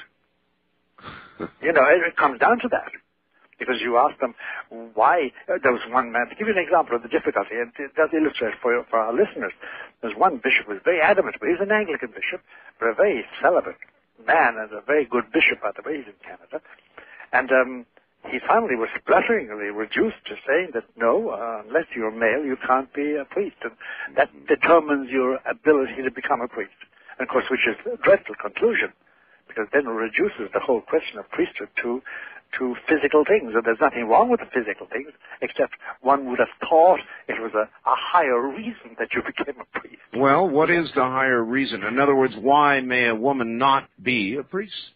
Well, I'll tell you why a woman, a female, God has arranged, as the church says, that women do not become priests. It's for the very same reason, and I'm not really dodging the question, I'm giving you the reason, but it's a very profound reason, and let's hope the time allows us to at least delve into it. Sure. It's this. For instance, Christianity says God the Son became man. Christianity also says, by implication, God the Father could not have become man, and God the Holy Ghost could not have become man. And the reason is this. It's the nature of God, the nature of the Trinity. The Son can be generated, can be born. The Father was never born, and the Holy Ghost was never born. Their natures, their personalities are such that they, being born in any sense, doesn't fit in with their personalities. Whereas it does with the Son. He's the Son. He's generated by his Father and his mother, usually. Now, the basic reason is this, that within creation, as a Catholic sees it, traditionally, only a man pictures, reflects, reproduces the function that Jesus chiefly filled, namely as high priest. Woman does something else. She actually is the source of eternity. She's the source of future generations. She's the source of love and marital bonding. But she doesn't reproduce at all. Her function is not to reproduce the functions that Christ had as high priest. It's as simple as that, and it's as complicated as that. It's a long consideration, and there's a deep theological reason buried there, and it's very hard to give it in a few words, but that's the essence of it, that only a male reproduce, and not because he's a male, but because he's a son, he's generated. And the Son, Jesus himself, was generated by the Father in eternity, and he was generated in Mary's womb by the Holy Spirit. He reproduces that condition, that origin, that personality of the Son, and therefore he can reproduce, therefore, the functions of that Son as high priest. That's the essence of the theology of priesthood, and of course it doesn't apply to women. Women have a greater, in the eyes of Christian theology, they have a more noble function. They conceive. You're a very traditional priest, aren't you? Yes, Art, I am. I'm dyed in the wool in that. It has informed my entire existence and corrected the cannibalism of my nature. And I'm a natural bum, and I'm also a natural barbarian, I think. So you must have a great sympathy then for the Pope who is being assaulted by the liberals. Yes, I am. But see, I do know that there's this inconsistency in my Pope, which I regret very much, but he has it, and I have to bow in front of consistencies. Most of our characters are inconsistent, and his inconsistency is as follows. That on questions of, say, abortion, contraception, homosexuality, genetic experiments, anything like that, he is absolutely adamant. Absolutely adamant. Mm-hmm. On everything else, he's liberal. He really is liberal. By the way, if you go to the Holy Father and say to him, Holy Father, may I commit an abortion? He gets airborne. Sparks fly. Sure. And same thing with contraception, same thing with homosexuality, same thing with divorce and remarriage. No, sir, nothing like that. But if you say to him, Holy Father, I would like to see women priests, he becomes pathetic. And he will say to you, I wish I had the power. There's no sudden, he doesn't become airborne. He's not protesting, but he wished he had. And by the way, in the year 1995, there was a meeting of 15,000 altar servers. You know, those people that serve the masses in the churches. In St. Peter's Square. 15,000 of them, and the Pope came out to address them. And he came out on the famous balcony of St. Peter's. Now, by the way, there were 4,000 girl servers there amongst the 15,000. And he knew that. And he said to them in his speech, which was a very enthusiastic speech, he said, I hope that some of you, or the majority of you, will one day celebrate Mass at the altar. Oh, my. So and he knew what he was talking about. In many areas, then, he is altogether too liberal for you. Well, too liberal... No, I regard liberalism and the way he is liberal as fatal errors. I regard it. But listen, I'm a little man. No wonder they didn't make me Pope. I couldn't manage it hard. But I can't judge him. Just from my poor little mind, it is very dangerous what he has attempted to do outside of sexual morality. It is very dangerous. He has endangered the integrity of his organization, not of the Catholic faith, but the organization itself is in danger due to his liberalism as regards sharing things with other religions. So then, given an opportunity, you would urge him to resign. That's a judgment, Art, I'd be afraid to make because, as I say, I'm just a poor little fella. On the air, Doctor, or off the air? Both. I really have no... I would, by the way, I don't think... You see, I'm looking at his replacement, and the replacements are awful in my book. The possible replacement... You see, there is now a race. Anybody coming from Rome nowadays who tells you the truth and who speaks to you Roman language of what they're talking about, they're all talking about one thing and one thing only, the conclave. And you know what that means. Yes. It means they're lining up for the next pope. There's no doubt about it. This is the evening of John Paul II's papacy. We all know it. And therefore the papabile, as they call them, the popable ones, have come to the fore. And none of them are to my liking. May I run a theory of life by you, Doctor? Please do. Please do. I'd love to hear it. And I bet it applies to your situation as well as mine. And it is that I watched the change. I'm only 51. Good heavens. You're 76. That's great. And I even at 51, I look at the changes that are going on in society, and I have sort of come to the conclusion that as we get older, and society continues to change and change and change, by the time we're ready to go, or near ready to go, we sort of look up and say, Lord, these people are out of their minds. Get me out of here. I'm ready to go. But that is a sentiment that starts as a tiny voice about my age. I'm sure when I get to the end of the 70s, I'll be saying, Lord, look, please give me a ticket. You know, have mercy on us all. I suppose it's inevitable because so many of your friends go, so many things change, that you feel that you're no longer really at home. Do you understand me? Yes, I certainly do. Little pieces of you have departed. My parents are gone. My closest friends are gone. My brothers are gone, 3 of them. And it's not that I go around moaning and groaning. I don't. You know me too well. I understand. But I do feel that a lot of me has departed with them and is waiting for me. Yes. You know what I mean? We'll all get together again. But I agree with you fully about the way life changes. And no doubt up there, the church is the way you recall it. Yes. Of course. All right. I would like to begin to take some calls here, if we might. Lots of people want to talk to you. So, east of the Rockies, you're on the air with Dr. Malachi Martin. Hi. Hello there. No, I guess I didn't push the right button. First time caller line, you're on the air with Dr. Malachi Martin. Hi. Yes. Hello. Hello. Yes, you're on the air. Hello. Yes, I'm on. Am I on the air? Yes, you are. Turn your radio off. Oh, You've got to do that right away. That's the difficulty. All right. If you have your radio on, folks, my radio's off. Where are you calling from? San Diego, California, a long way away. KFMB. All right. Yes. First of all, I wanted to say that it's fascinating to. I'm a little nervous here. It's fascinating. Don't be nervous at all. We're all nervous from that point. Thanks. I just wanted to say this is. Dr. Malachi Martin reminds me of some detective story that he's in New York in the middle of the night, and he's mysterious and very fascinating. And I mean that as a compliment, though. Yeah. So it just reminds me of something out of an old detective novel or something.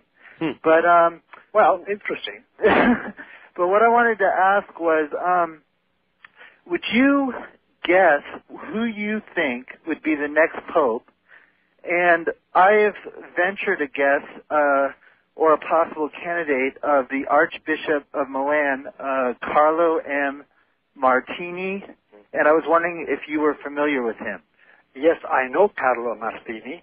He was rector of the last house in which I lived, although he wasn't rector when I was there. Oh, okay. The Pontifical Biblical Institute. Right. He was a Jesuit, a very brilliant man, by the way, and good at his biblical profession as well as in cardinaling. He has become a front runner for the papacy. Oh, he's on the side of Rome then. Oh, yeah. Well, per se. He's although he's Cardinal Archbishop of Milan, he's one of the front runners. So he could possibly be the next pope? He could possibly be elected the next pope. Wow, that's fascinating. Yeah. And I was wondering, it was interesting to me, you've been talking about feminism. Yes. And it was interesting to me that the new version of the Psalms yes. For the Catholic Americans yes. was disapproved by Rome. Is this a sign of what you were talking about? Well, you see, what happened was that the translators of the new version of the Psalms decided to be inclusivist, and therefore they wiped out any his or hers, his or him. Right. That's ridiculous. It goes to extraordinary lengths, and the use of the word man was ruled out. I see. You know, and human even is avoided because the word man is in it. Right. At the demands of many feminists, and really, English becomes emasculated as a language. You know what I mean? Right, I understand. Gender neutral. There's no such thing. We're not gender neutral, you know. Right. I know Hungarian is, and Gaelic, my Gaelic language, my native tongue Gaelic can be also gender neutral. Right. That doesn't mean they don't cease to be chauvinists. The Irish and the Hungarians are terrible male chauvinists. Right. Well, it was an honor to talk to you, and thank you for your time. Thank you for your call. Okay, bye. And take care. Father, take a rest, a few moments. We'll break here at the bottom of the hour and come back and dive into these phone lines. Lovely. I'll be all right. My guest is Dr. Malachi Martin, and I guess I'm going all over the place here with titles. So be it, I guess. Doctor, our coverage is worldwide. We're heard worldwide, and the following question is from David in New Zealand. Yes. Sent by fax. Dr. Martin, yes. A person whom I trust, while he was, quote, out of his body, end quote, attempted to enter the secret archives of the Vatican. He said he was repelled by two angels at the archives door and was forced to return to his body. Can you comment on it? Can you tell us who is allowed to enter and read these archives? The archives are now under the care of a man called the Bibliothecarius, the papal librarian, or the Vatican librarian. And it's a position similar to the Librarian of Congress. It's a very honorific job, and it's an onerous job. He actually must sign permission for you to enter the secret archives. And in order to get that permission, you have to have a qualification, of course. You have to be a historian or a researcher on an authorized mission, and you have to know definitively what you want to get, because there's so much there, and you must know what you're looking for. And you may then get permission to do so. Once you get permission, though, it's carte blanche. They give you full facilities and a full easement in your work there. But it's a difficult thing to get just right off. You can't get it by simply showing up one day and say, I'm so-and-so, I'm Malachi Martin, I want to enter the secret archives. No, there must be, and usually if it's a priest, he must have a letter from his bishop or from the rector of the institute to which he belongs, the university, an academy, or whatever it is, or a theologate, or a philosopher, or a seminary of some kind or other. In other words, they insist on very closely monitoring the identity of who enters. And it has to be so because there are invaluable things there, and they've had terrible robberies there. People they did trust and came in and they walked away with very valuable manuscripts, you know, and they were eventually caught one way or the other. You would think that a place you wouldn't want to steal, if there was any place where you wouldn't want to steal, that would be the place. Well, there was a case in my time there where a very, very rich Brazilian wanted a certain document referring back to a papal prescription in the 16th century or the 17th century. And he paid somebody, and I arranged the ID and everything else, so they would be accepted. and he did get in, and he did attempt to steal it. But he was caught. There are such things as that. But there are invaluable things there, and things that have never been unearthed. One can only wonder. Yeah, one can only wonder. You wonder, really.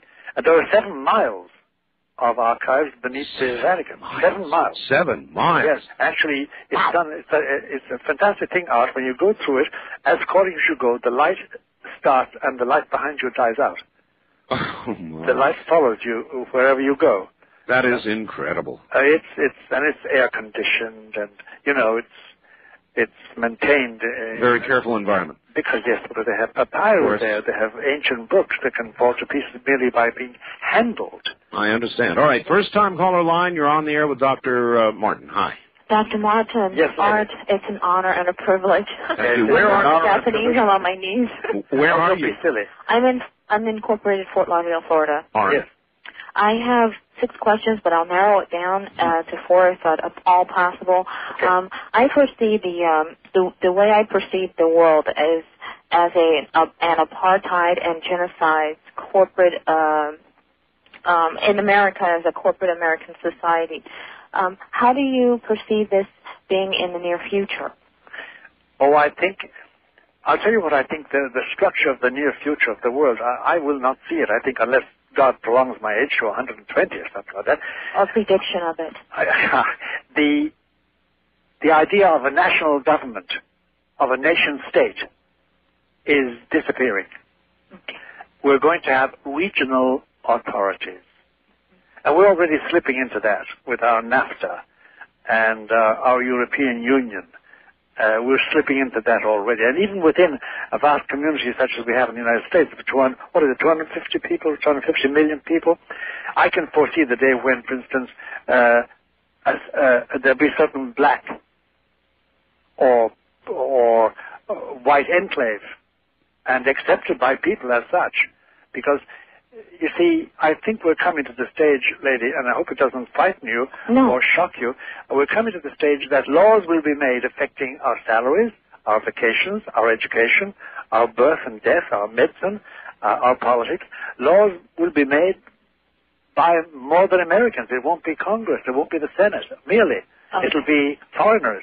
Okay. I mean, non-Americans. Okay. I think we're at that stage of regionalism. Yeah, I got the point. You got the point? Yeah, I understand it quite clearly. That is very factual. Absolutely. The other question is my ability to predict without the personification of predictions. Yes.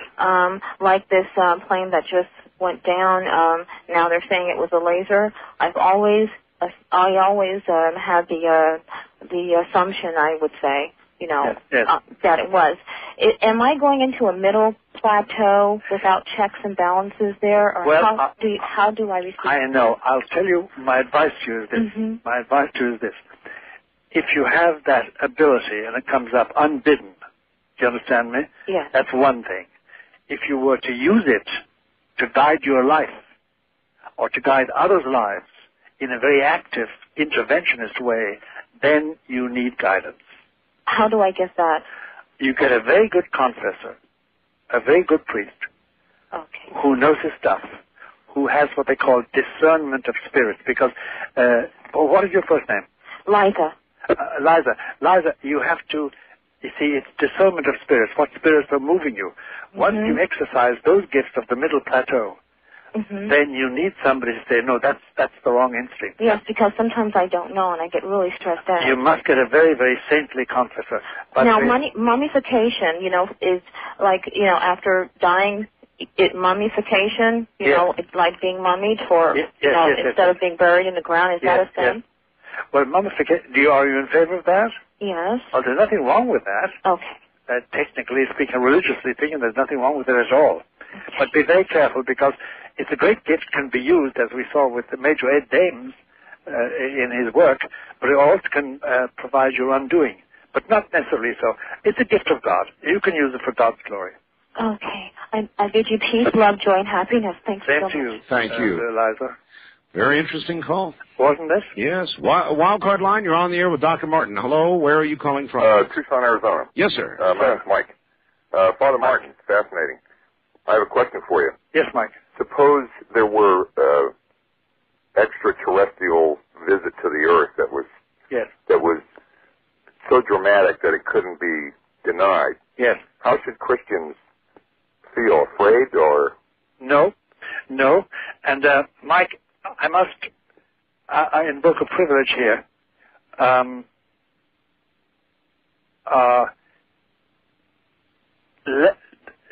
will I put this?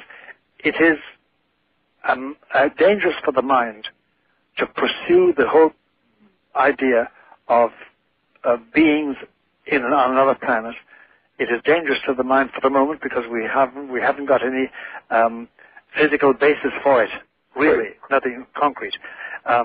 Christians should look on it immediately as the presence of beings who also, if they're beings with a mind and a will, have been saved also by the blood of Jesus. Isn't sin just here on earth?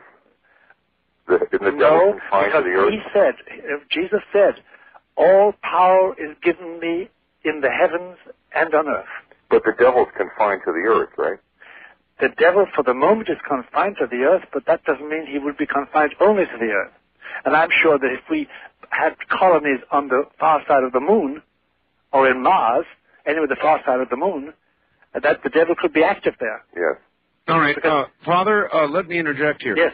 As you know, there have been recent revelations here and in Europe with regard to, at least at the microbial stage, the discovery of life on Mars. That's right. There's a strong possibility that there was microbic life. At that level, there was life. And kind of like with where there's smoke, there's fire, we may eventually discover that there is life elsewhere. It's not unreasonable. Well, I'll tell you, my personal belief, if you want to ask me, you can call me crazy, a crazy Irishman. I firmly believe there is life in other galaxies. And then... Not in our galaxy. Yes, and we must presume that life may have a technology that one day may allow them to come and see us. Absolutely. And by the way, listen, you and I know, we all know, but we don't know much more than that. We do know that we have exhausted the means of energy. We have fossil fuel, and we have got nuclear energy. It's finite supply. Yeah, for number one, it's finite. And number two, we know that for what we want to do, travel, galaxy travel, we need another source of energy. Yes, sir. And we will get it. We will get it. So then Christians should not necessarily cower down at the possibility. Oh, no. Baptizing them in the name of the Father, the Son, and the Holy Spirit. All right. West of the Rockies, you're on the air with Dr. Martin. Hello. Good morning. This is Tim in San Diego. Hi, Tim. Good morning, Jim. Dr. Martin, you impressed me as a wise person. Well, thank you very much. It's a compliment, really. So that's why I'd like to ask you a question about, choosing a religion to put your faith in. Yes. Someone like me, I've never really been able to do that because there's so many different religions that claim to be the one way. I know. How would you advise someone like myself? I'll tell you. Did you ever kneel down and pray? Yes, I have. Well, I'll tell you. Morning or night, once a day. It's a simple thing, and it's not a trick. It's just simply it's a habit that can produce results. Kneel down and address God and say, "Look, you want me as your creature to adore you and serve you on earth and to give you glory. Send me somebody. Send me the means of knowing that. Ask him. Ask him, and he will send it. As sure as I'm speaking to you." Okay.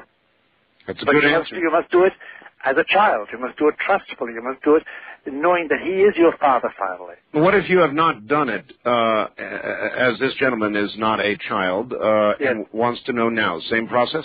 Same process, but be childlike. You must be childlike in your trust, as you would with somebody who loves you dearly. Ask him as a father, in other words. Ask him as a father and say, "You want me to give you glory. You want me to serve you. I feel the urge. You've given me this instinct. Now show me how, because I do not know how." Okay, thank you very much. Thank you. That's what I would say, Mike. All right. First-time caller line, you're on the air with Dr. Martin. Hi. Fantastic. Great show. Thank you. Where are you, sir? I am in Sacramento. All right. Yes. Father. Yes. Yes, I'm interested in finding out your opinion on the revelations from Father Don Gobby. Yes. I'll tell you what I think. Unless you, I'm sorry, I've interrupted you. Oh, no, I was just also going to ask you about Fatima and some of the other Marian apparitions as well. Yes. Well, let me tell you about Father Gobi, as I call him, Gobby or Gobi. Look, the Virgin Mary, from the Gospels and from what we know of her, is a woman of very little words. She's a woman of a lot of actions, but very little words. And there is no way on the face of God's earth that she could have said all those words that Father Gobi puts on her lips in his books. And I guess if Father Gobi was asked, I'm sure he would say to you, if he were asked, no. What I've done is I have clothed her thoughts in human words to make them more intelligible. Do you understand me? So that not everything is ipsissima verba, as they say in Latin, the very words of Our Lady. You know, it would take a lifetime for her to say all that to Father Gobi. And for him to copy it down, you know, from her lips, number one. Number two, as regards Fatima, he is very sound on Fatima, and the Fatima prediction is being worked out at the present moment to our cost. But in the end, as she said herself to the children, my Immaculate Heart will triumph. Now, I understand that through, I believe his name is Father Fox. He's yes, Matthew Fox. Fatima. I saw him on a program recently, and he was saying that he got a message to go to Sister Lucy's convent, and that the consecration of Russia to the heart of Mary had been accepted in 1984, and that he expected that the year 2000 would bring about at least the beginning of an incredible new period. Well, I'll tell you, here's the point, that what Lucy did say, and has said more than once, is this, that although the consecration hasn't been done as she asked it to be done, what the Pope did in 1984 in St. Peter's Square will suffice. That's what she said. That's what Lucy said. And that, but it is quite clear to you and to me and to anybody looking at it that Russia has not been converted. Sure. That hasn't even started. True enough, since the disappearance of the USSR and the rise of Russia as a separate nation with the other former nations in what they call the CIS, the Confederation of Independent States, the 4,000 churches have been reopened. They were closed by the Bolsheviks. Yeah. But there is no religious revival in Russia. Oh, you're so correct. Caller, thank you. Absolutely no religious revival. Caller, I think you would be very surprised. I was in Russia last year. Yes. And other than in name, I was unable to detect the differences, other than a few surface differences, in Russia at all. To me, it was still... just the same thing. You betcha. Same thing. Just more corruption, more immorality, more brutality, and more real... low-grade villainy. That's a good, accurate description. East of the Rockies, you're on the air with Dr. Martin. Hello. Yes, Dr. Martin. Sir. Yes, I wanted to ask a question. I wanted to get your opinion on Dante's The Inferno. Yes. Are you familiar with that? I am indeed. I have it, and I read it every day of my life. Do you? I do. Okay, it's a very interesting book, man. It brought a lot of questions upon me about... I'm sure it did, but he has views of his own, and it's beautifully done. Yeah. Where are you calling? I'm calling from Memphis, Tennessee. Memphis, all right. Memphis, Tennessee. Yes.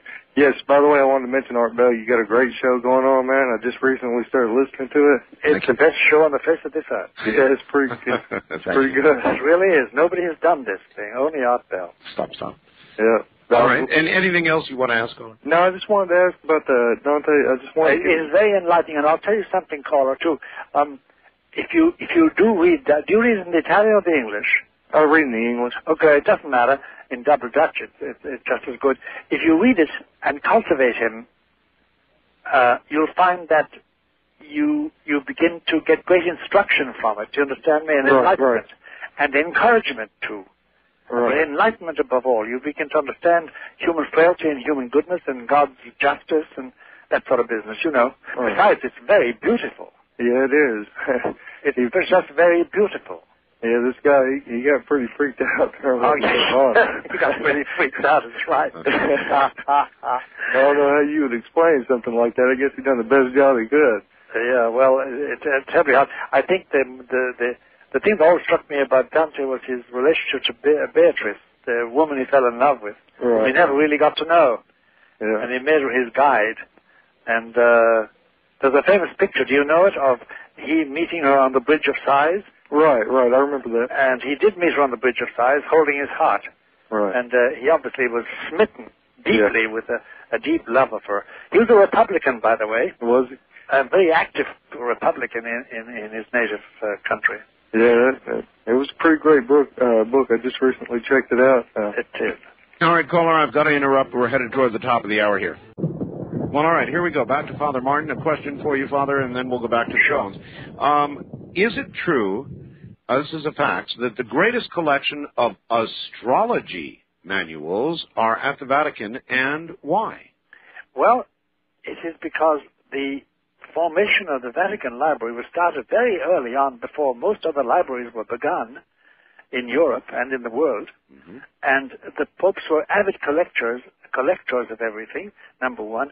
And number two, when books on astrology were published in countries in Europe mainly, the local bishops sent copies of them to Rome to be vetted.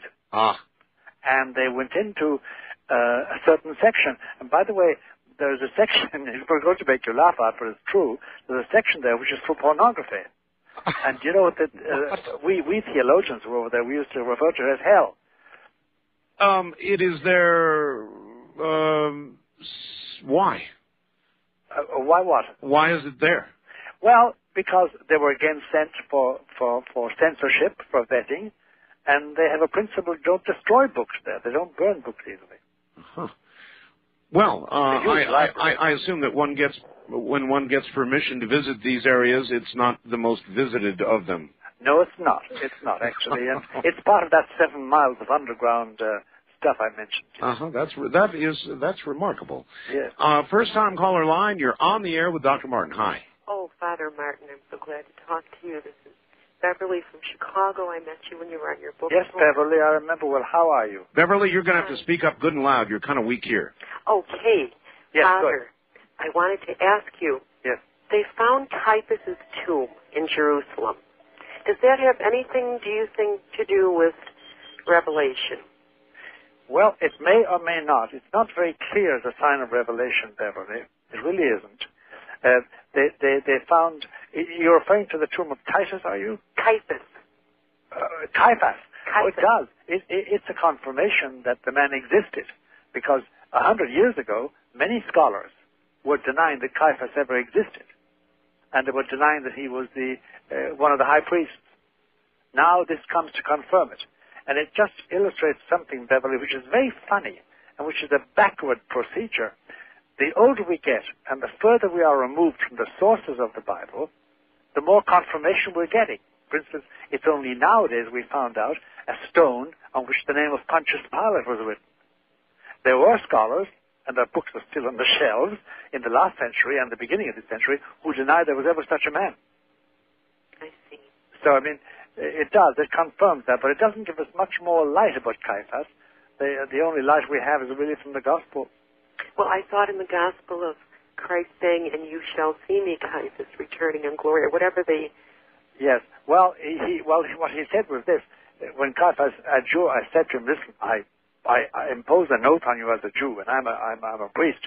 Tell me, do you claim to be the Son of God?" Yes. And he said, "Yes, I am the Son of God. And you will see the Son of Man," meaning himself, yes, "returning on the clouds of heaven." That's referring to, he was telling Caiaphas, look, you know from the Bible, from your Bible, from the book of Daniel, you know well, the Son of Man comes in judgment on the nations. I'm telling you, I'm that man. Yes. Do you understand me? Yes. Further, Caiaphas, listen or not is something else. Only God can judge him. Is it true also, Father, there should be a sign in the sky? Oh, I would say so. She said, is it true there would be a sign in the sky? And you certainly alluded to that with keep your eyes on the sky. Of course. There will be a sign in the sky. All right. Wild card line, you're on the air with Dr. Martin. Hello. Hey, how's it going, Art? How you doing? Okay. Tony from KVEG country. In Los... Got it. Yes, sir. Hey, this is a great show. Hi, Dr. Malachi. Hi there, how are you? What's on your mind? Oh, well, Well, I got a Just comment. general goodwill. Yeah. I got a comment for you and Art. All right. Well, he deserves. I've been watching. I've been watched by people for a little while, and they try to plug me as paranoid schizophrenic. Yes. And that's just recent. That's all recent. But I've seen, I've been there and done that as far as seeing unidentified UFOs and sightings of unnatural origins. Yes. And it's hard for me to follow up on and participate as much as interesting as you are, Dr. Malachi. Yes. As much as I'd like to with some of the things that you do say. Yeah. But let me, if I may, I've been watched during UFO events by military jet planes, I assume, that are also in the area. Yes. And I can't, for the life of me, describe stuff like this to people without them thinking I'm a paranoid schizophrenic. And, I just kind of wanted your quick comment on that. And then I got a question for Art. All right. Well, I'll tell you, the only comment I've got to make in it is this. Look, put your trust in God, and it doesn't really matter what men say, provided you don't break the law. Then they have to intervene, and I'm sure you do not break the law. But we all find in life that at a certain moment you have to be independent of adversary comments on your life. Otherwise, you wouldn't do a thing. You'd be afraid. East of the Rockies, you're on the air with Dr. Martin. Hi. Hi, Father Malachi Martin. Yes, sir. This is Ed from Madison, Wisconsin calling. Ed, I'm glad to hear your voice. What's on your mind? The Bible says that Jesus fasted for 40 days and for 40 nights, and Moses also before him. That's right. And many saints have done so in the Christian tradition. That's for right. myself in the last year, for 20 days, I've fasted twice. Ah. And I would highly recommend it to anyone. And so I have two questions for you. One, what is your opinion of the spiritual practice of fasting? And two, why has the church shied away from recommending fasting? All right. Well, number one, Christ himself recommended fasting very much, both by his example, as you've alleged, he just fasted for 40 days before he started his work, and also when he spoke about dealing with the devil and dealing with evil. Prayer and fasting he recommended. And we have all found in the past that fasting is a very salutary thing. It does sharpen the wits, and it does make you more attentive to spiritual things. Why the church has shied away from it? Well, here I have to appear to be an old curmudgeon and to have the grumbling and grousing. The reason is this, that a lot of clerics, a lot of prelates, a lot of bishops, a lot of cardinals have lost the spirit of Christianity. And they themselves like a good square meal 4 times a day, and they think everybody else should have it if they can afford it. So it's a lack of faith, believe you me, because fasting is a part of salvation. Does it not induce itself in kind of an altered state? Yes, it does. It does, if you exaggerate. But it's a very good thing. All right. Even people who are training for football and swimming, they fast in their own way. Oh, yes, indeed. West of the Rockies, you're on the air with Dr. Martin. Hi. Good morning, Dr. Martin. Good morning, sir. Hello? Hello. Yes, I'm calling about, I have a dilemma here because I've had a problem with the priest in the past with sexual molestation. Oh, boy. Were you molested? Yes. Oh, but this was after, I'm a handicapped person, and this happened after I was 21. Well, I'm calling from Albuquerque, New Mexico, and they just recently had a thing that for people to call in that needed help. And a friend of mine, he's a pathological liar, and I don't know, he steals, and then he's just really confused. And when I told him about my problem, we used to live together, and then he kicked me out, and he went to the church, and his lover is a lawyer, and they went and sued and won. And he told me, he goes, well, I already know, like, I'm going to go to hell, so it don't matter anyway. And when I tried to convince the sister Kate that he's looking over the case about my situation, she said, well, because you're over 21, when it happened, there's nothing we could do. But yet my friend... She's not correct. You can. By the way, try and contact Father John Fitzgerald at the Queen of Heaven Church on Claremont Avenue. John Fitzgerald. Father John Fitzgerald. Fitz, we call him. He's a very good priest. He's at the Queen of Heaven Church on Claremont Avenue, and he will help you. Tell him that you spoke to Malachi Martin. Okay, well, what do I do about my friend that I can't believe he did this? And when I called to give information about what he had done, they said, well, the case has been settled and closed. Well, has it been settled and closed? Well, I presume so, because he's got a lot of money and he's taken a lot of trips and he's bought a new car. Well, I would check on that fact, but I think Father Fitz will give you very good direction in the matter. He's a very good, just, holy priest. He really is. All right. Okay, and the name again is what? John Fitzgerald at John the Queen Fitzgerald. of Heaven Church. Yes. All right. So there you go. On Claremont Avenue. East of the Rockies, you're on the air with Father Martin. Hi. Hi, Art. I'm calling from New Orleans. Yes, sir. I'm not receiving you on the radio right now. How you doing, Father? Hello. I'd like to ask you a question. Sure. If I perceive plausible, if I receive plausible, intelligent thoughts, should I perceive that as divine intervention? If you receive plausible what? Intelligent thoughts, Thoughts. Thoughts. Oh, thoughts. Sorry. Yeah. Right. If you do, should I perceive that as divine intervention? Yes, on one or two conditions. First of all, that the thoughts don't recommend you to do something sinful, number one. Mm-hmm. And number two, that they don't bring disturbance to your soul, they bring you peace. Right. If they do that, if they fulfill those two conditions, then you can go ahead. One more thing. If I'm not baptized, does that mean my soul is doomed? No, it does not, but it means you've got a job of work to do. Right. Because baptism is necessary for salvation, and you know about it. If you can't say, I didn't know about it. Well, so you should go to a good priest and ask his advice. Thank you very much. All right, thank you. First-time caller line, you're on the air with Dr. Martin. Hi. Hi. Turn your radio off, please. Okay. All right, where are you calling from? Riverside, California. All right, you're on the air. Yeah, I just want to ask, Doctor. Yes, sir. Are you familiar with the 1 Timothy 4:3? What it says about that you was talking about now the church will allow the priest to get married? Well, at the present moment, the church doesn't allow priests to get married, but there is a proposal that they should be allowed. It isn't yet the law. Oh, but are you familiar with 1 Timothy 4:3? With I don't get familiar with what? Are you familiar with 1 Timothy 4? 1 Timothy, yes. Yeah, okay. What about it? What it says that they forbidding the priest to get married. Yes, that is there, all right. But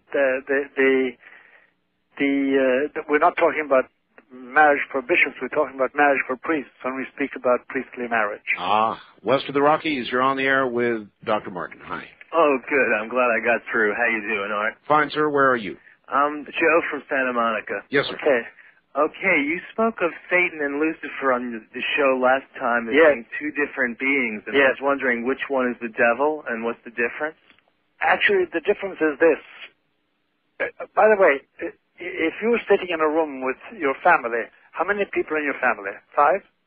Yes, there are. 5. Okay, there are 5 people in your family, and if you're all sitting in a room, and I say to you, how many people are in this room? You say 1, 2, 3, 4, 5, 6. You count the bodies, isn't that right?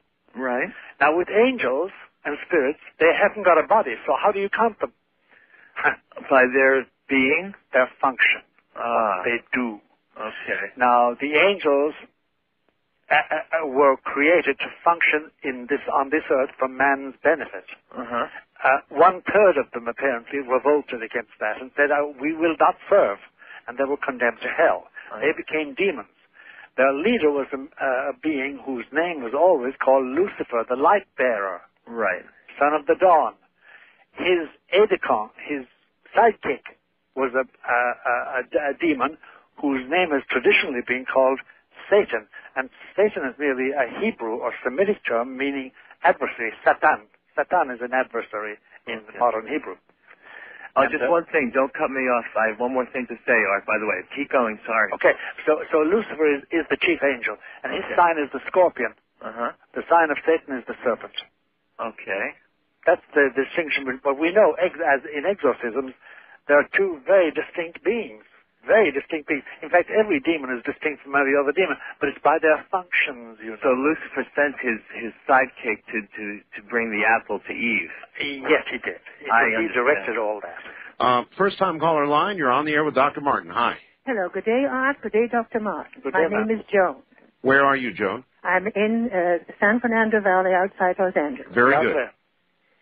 Dr. Martin? Yes. With that lovely name, Malachi, yes, pronounced in the Gaelic, you obviously have heard of the prophecies of St. Malachi. I'm sure I have. Art, the prophecies of St. Malachi are a little like Nostradamus, but not quite. That's right.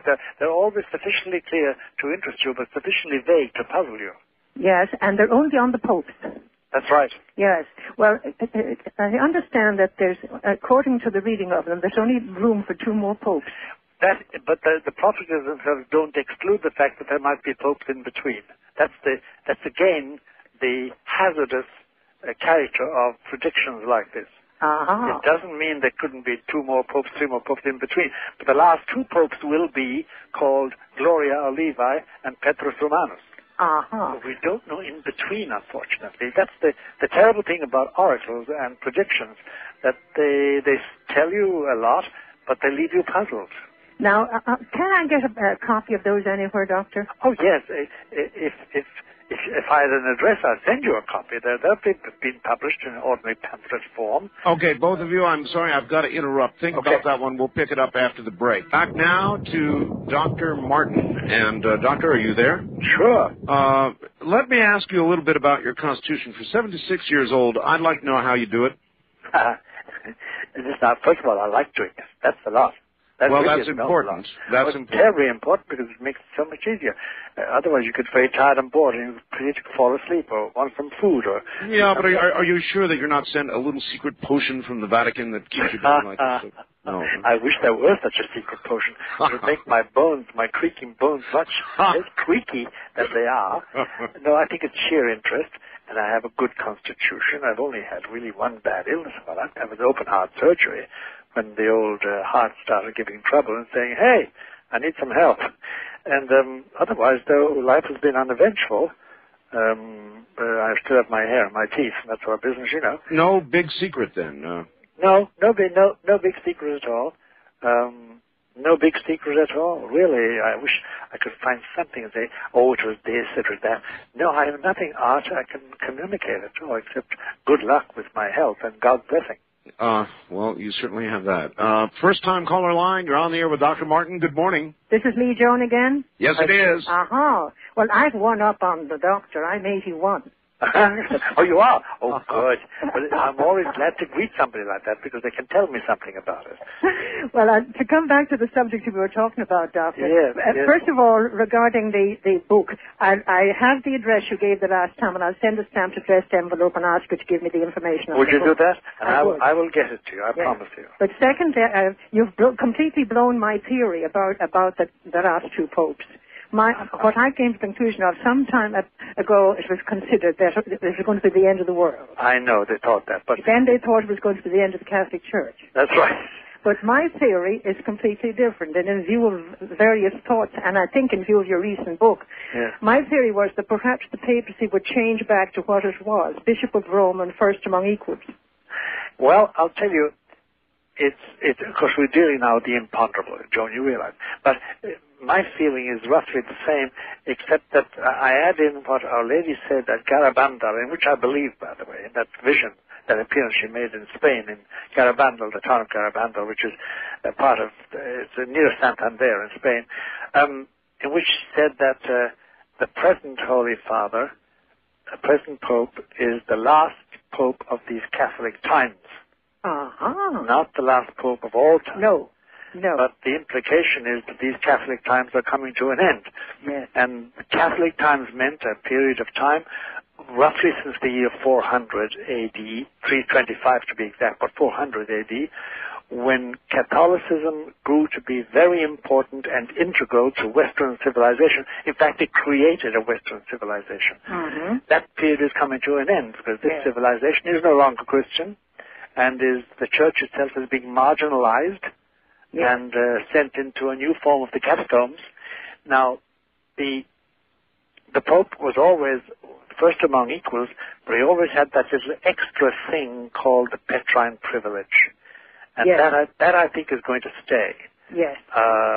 But a modified form of papal power is going to come through because of the fact that the political power, the socio-political power of the papacy is going to be diminished even further. Mm-hmm. And actually, you and I know, today it's a liability to be a Catholic. Absolutely, yes. Well, of course, that would be a help with joining, having friends with the Orthodox. It would, of course. That's one difference. It would, of course.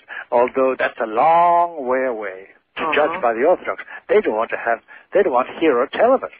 Bartholomew of the Patriarch of Constantinople and Alexei of Moscow couldn't be more contemptuous. But the present Pope is almost groveling with them in the good sense of the word. But they sort of walk by him. They sort of say, "Oh no, you've got to change everything. We don't hear about the papacy." It's quite a distance away, unless keeping our eyes in the skies, we see the sign, and the Queen of Heaven comes. It's at that stage, at the age of 81 and my age of 76, we shouldn't really care about it, John, because I think that it may be after our time down. We'll be playing harps, looking down. I hope. Dear lady, thank you. We've got to leave you. Thank you. Bye-bye, and thank you, Doctor. God bless you. Take care. Before I forget it, before it gets away from me, you've got a lot of books out, latest being Windswept House. That's right. A double-day book. People can get that. Any normal bookstore. Any normal bookstore, huh? And if they want to order it, they can order it at 1-800-323-9872. Wait a minute. 1-800-72. 1-800-323? 9872. 9872. Now, everybody's going to be driving me crazy to have a way to contact you. Well, I'll tell you, let them write to the following address, Art. All right. 217 East 66th Street, New York, 10021. All right, say it again slower. 217 East 66th Street, right. New York, 10021. 021. That will get me. If I can get it, they can get it. So they've got it. All right. Wildcard line. You're on the air with Dr. Martin. Hi. Hi, Dr. Martin. Yes, my question is: Do you feel that the Ark of the Covenant is contained somewhere 7 miles beneath the Vatican? Well, I'll tell you, the Ark of the Covenant did disappear when Jerusalem was captured by the Romans in 132 A.D. Now, and it appears. There's an arch. The Romans had a habit when they had a big victory, they built an archway, and the Arch of Titus is in Rome, and on the Arch of Titus there is a picture, a drawing of the Ark of the Covenant. So far, so good. There is now a story, a legend, an idea, and in fact somebody has written a novel about it, that actually the Ark survived into Christian times and is now finally in the possession of the Vatican down in the secret archives. Now, I've never been through all the archives, but I know the Vatican very well. And if there was such a thing as the Ark of the Covenant there, I would know about it. I really would, because I was one of the privileged scholars of Judaism in the Vatican itself. Yes. So it is not there. I don't think it is. And the Ark of the Covenant was made of wood anyway. And, of course, it can always last that amount of time. And it may well be there. There's another legend, or not legend, but a tradition which says that it was tied up and bound carefully and then buried beneath the Tiber itself. We don't know. I'll tell you one thing. If God wants us to find the Ark of the Covenant, we will find it. Yes. Do you understand me? Yes, sir. But it probably did go to Rome if it's on the Arch of Titus. It's pictured there as amongst the spoils of war. Do you understand me? Yes, sir. Can I ask you one more question? Yes. Is this a false report that the Vatican is surrounded by Masonic lodges and the Vatican officials are actually controlled by the Freemasonry doctrine? That is false. That is really false. It's no such thing. There are Masons. Members of the Lodge are members of the Vatican. There's no doubt about that. Just as several bishops in the United States are Freemasons. Doctor, let me ask you about something, and that is Egypt and the pyramids and the Sphinx. Yes. Many people feel we are on the verge of discovery with regard to chambers below the Sphinx. Yes, I'm told this, yes. I don't know much about it because I remember climbing the Sphinx and climbing the pyramids and entering the pyramids, but I know nothing about the present excavations there. What is your sense of those monuments? They are marvelous monuments to the religious instinct of man. That the entire civilization of Pharaonic Egypt, which is a marvelous civilization, and started way back 3,000 years before Christ, by the way, contemporaneously with the Chinese civilization in 3,000, 4,000 BC, that could be built on the idea of death. Everything centers around dying and immortality in the Pharaonic religion. And it was an amazing achievement, and the Book of the Dead, one of their more famous books, is full of this very sublime truths. And they had a beautiful civilization. It also has its warts, as we say. You know, it had its faults. So they knew some things before they knew. Exactly, they did. And there's some do you know that we have love stories and love letters from Pharaonic officials that would touch your heart today, and they were written before Abraham. Wow. I mean, fantastic beauty. East of the Rockies, you're on the air with Dr. Martin. Hi. Yes, hello. Hello, ma'am. My name is Eugenia from St. Louis, Missouri. Yes, ma'am. It's a lovely Greek name, Eugenia. Oh, thank you. Well, I'm Irish, and as a matter of fact, my father took our family on a 2-week trip to Ireland, and he died at the airport. Oh, no. Yes, but it was a big 12-hour delay, and he died after the 12 hours right there at the airport. And Shannon Airport? Yeah, and a priest was right there to give him a blessing and everything. So. Well, ma'am, that's where God, from the time that he was conceived, that's where God destined him to die. Yeah, I believe it. Yep. I wanted to ask you, I also believe in Garabandal. Yes, ma'am. And so do I. The warning and the miracle. Yes. The warning, I study about it, but I cannot quite figure out what it really is going to be. Well, nobody can, but it's this. It's not a warning, really. No. There's no English word for it, but it's putting on notice. You know, when you say, I'll put you on notice that your rent will have to be paid by Monday or something. To put somebody on notice. That's what it means by the warning. It's avertimiento in Spanish and Italian.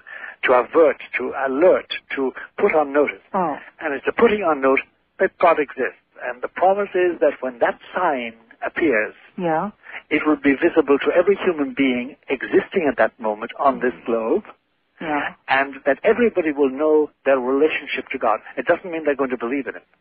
It doesn't mean that they're going to be justified, that they will go to heaven if they die. No, it just means they will know exactly where they stand in their conscience. So in other words, not to worry, you'll know it when you see it. That's right. The miracle, I would like to ask, could the miracle... Miracle is something else. That's going to be a permanent sign. Okay. It wouldn't be the rapture, would it? No. You don't think that? The rapture is something totally different. And Fatima Lucia has even said that communism will eventually take over the whole world. It will be all over the whole world. Well, no, she didn't say that. What she said was the errors of Marxism. The errors. And she talked about an annihilation of nations. Well, unfortunately, but truly, that is also predicted in the third secret of Fatima. Father, are we in this country making those errors now? No, we're not. We're indulging in some of them. The main error was sheer materialism. The denial of the supernatural, denial of heaven, denial of sin, denial of evil, and the just living for this world. That was the main error. There also was the social error of Marxism, and we're not committing that yet anyway. All right, good. West of the Rockies, you're on the air with Dr. Martin. Hi. Hi, Dr. Martin. Yes. I believe you'd mentioned before the break that you did believe that the Earth would be hit by a comet or something like that. Say that again? That the Earth would not be hit by a comet, you would say. Yes. I don't believe that God is going to destroy it with a comet like that. No. Okay. My question is, in Revelations it states that the Earth would be impacted by a star and that a mountain would fall into the sea. I was wondering what your belief on those might be and well, if they might be associated with that could happen. It wouldn't necessarily destroy the Earth as we know it. I think that several predictions, which I trust, but who am I? Several predictions I trust speak about a part of the continent being washed away by the sea, by a tsunami. Uh-huh. And I don't like to think about that because of the people that would suffer and the loss of lives and the children and the animals and the destruction and the pain. But it's within the realm. It's within the realm, yes. Mm-hmm. It is within the realm. Wildcard Line, you're on the air with Dr. Martin. Hi. Yes, hello, Dr. Martin. This hello. is Hieronymus from Los Angeles. Yes, sir. Yes, could you speak specifically about the role that the Vatican is going to play in the emerging New World Order? That's a very interesting question. It'll take a longer time than we have at our disposal, but the essentials can be said very briefly. The New World Order finally, essentially, and as it is now is and will be increasingly, is a new arrangement of global finances. And it's a new control and direction of the flow of capital and the flow of capital goods. Have you noticed, for instance, that Russia and China have both been invited by the President of the United States, President Clinton, to join the World Trade Organization. And both Russia and China have recently become members of the Bureau of International Settlements, which is in Basel, and which is in membership. Members are always just the heads of the central banks in every big industrial country. And in other words, the world, the church in Europe, based in Europe and spread all over the world, is going to be involved in an economic and a financial and a monetary and fiscal system where it has very little liberty. And therefore the ancient liberty of the Roman Church to finance itself, to have its own bank, and to have its own funds is going to be severely restricted. Number one. Number two, there are laws now, for instance, in the European Union, which is going to unite every nation from Galway Bay to Vladivostok in one union, monetary union as well as political union finally. They have laws that are strictly anti-Catholic. For instance, every constituent member of that union must have laws permitting abortion and financing it. I see. And they also want laws permitting homosexual marriages. So from your assessment, is the New World Order a good or a bad thing? I'll tell you, it's obviously a stage in the development of human civilization that we can't avert. We can't stop. Do you know what I mean? It's coming whether we like it or not. If it's money, that aspect of it is very nearly in place already. It is. That my point always, Art, is to say that don't speak about the coming New World Order. It is here.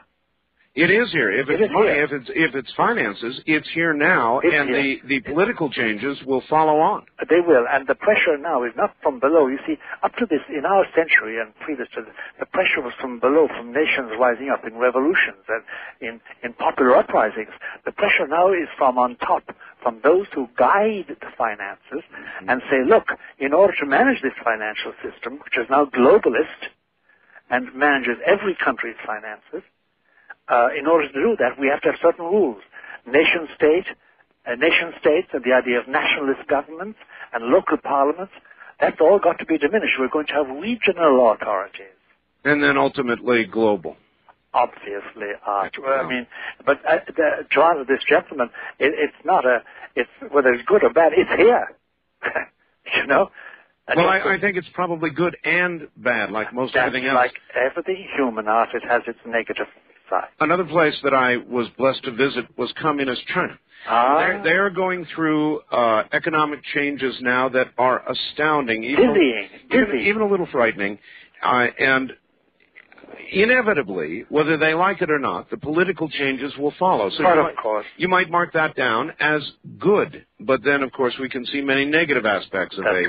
That's right. But you see, it's a human situation. It's not paradisiacal. Exactly. Yes. Father, we are at the end of yet another program. It just went by like that. It went like a flash of lightning. It really did. And I want to thank you so much for having me on. Well, giving me that privilege. It is a privilege. I want to be sure to be able to have you back on again. Well, you can, Art. You can. Just call, establish it, and it will be done. I shall do it, my friend. And I want to thank you. And Art, I keep you in my prayers in a good, benign sense of the word. Not that I'm praying for you as a sinner. I'm praying for you as a brother and as a fellow traveler on this. You know, Christians used to speak about being in via, being on the road. And those who are dead are in termino, they've reached the end. But we are in via, you and I. And as long as we're associated, you have my blessing and my prayers and my goodwill. Doctor, thank you. God bless you, Art.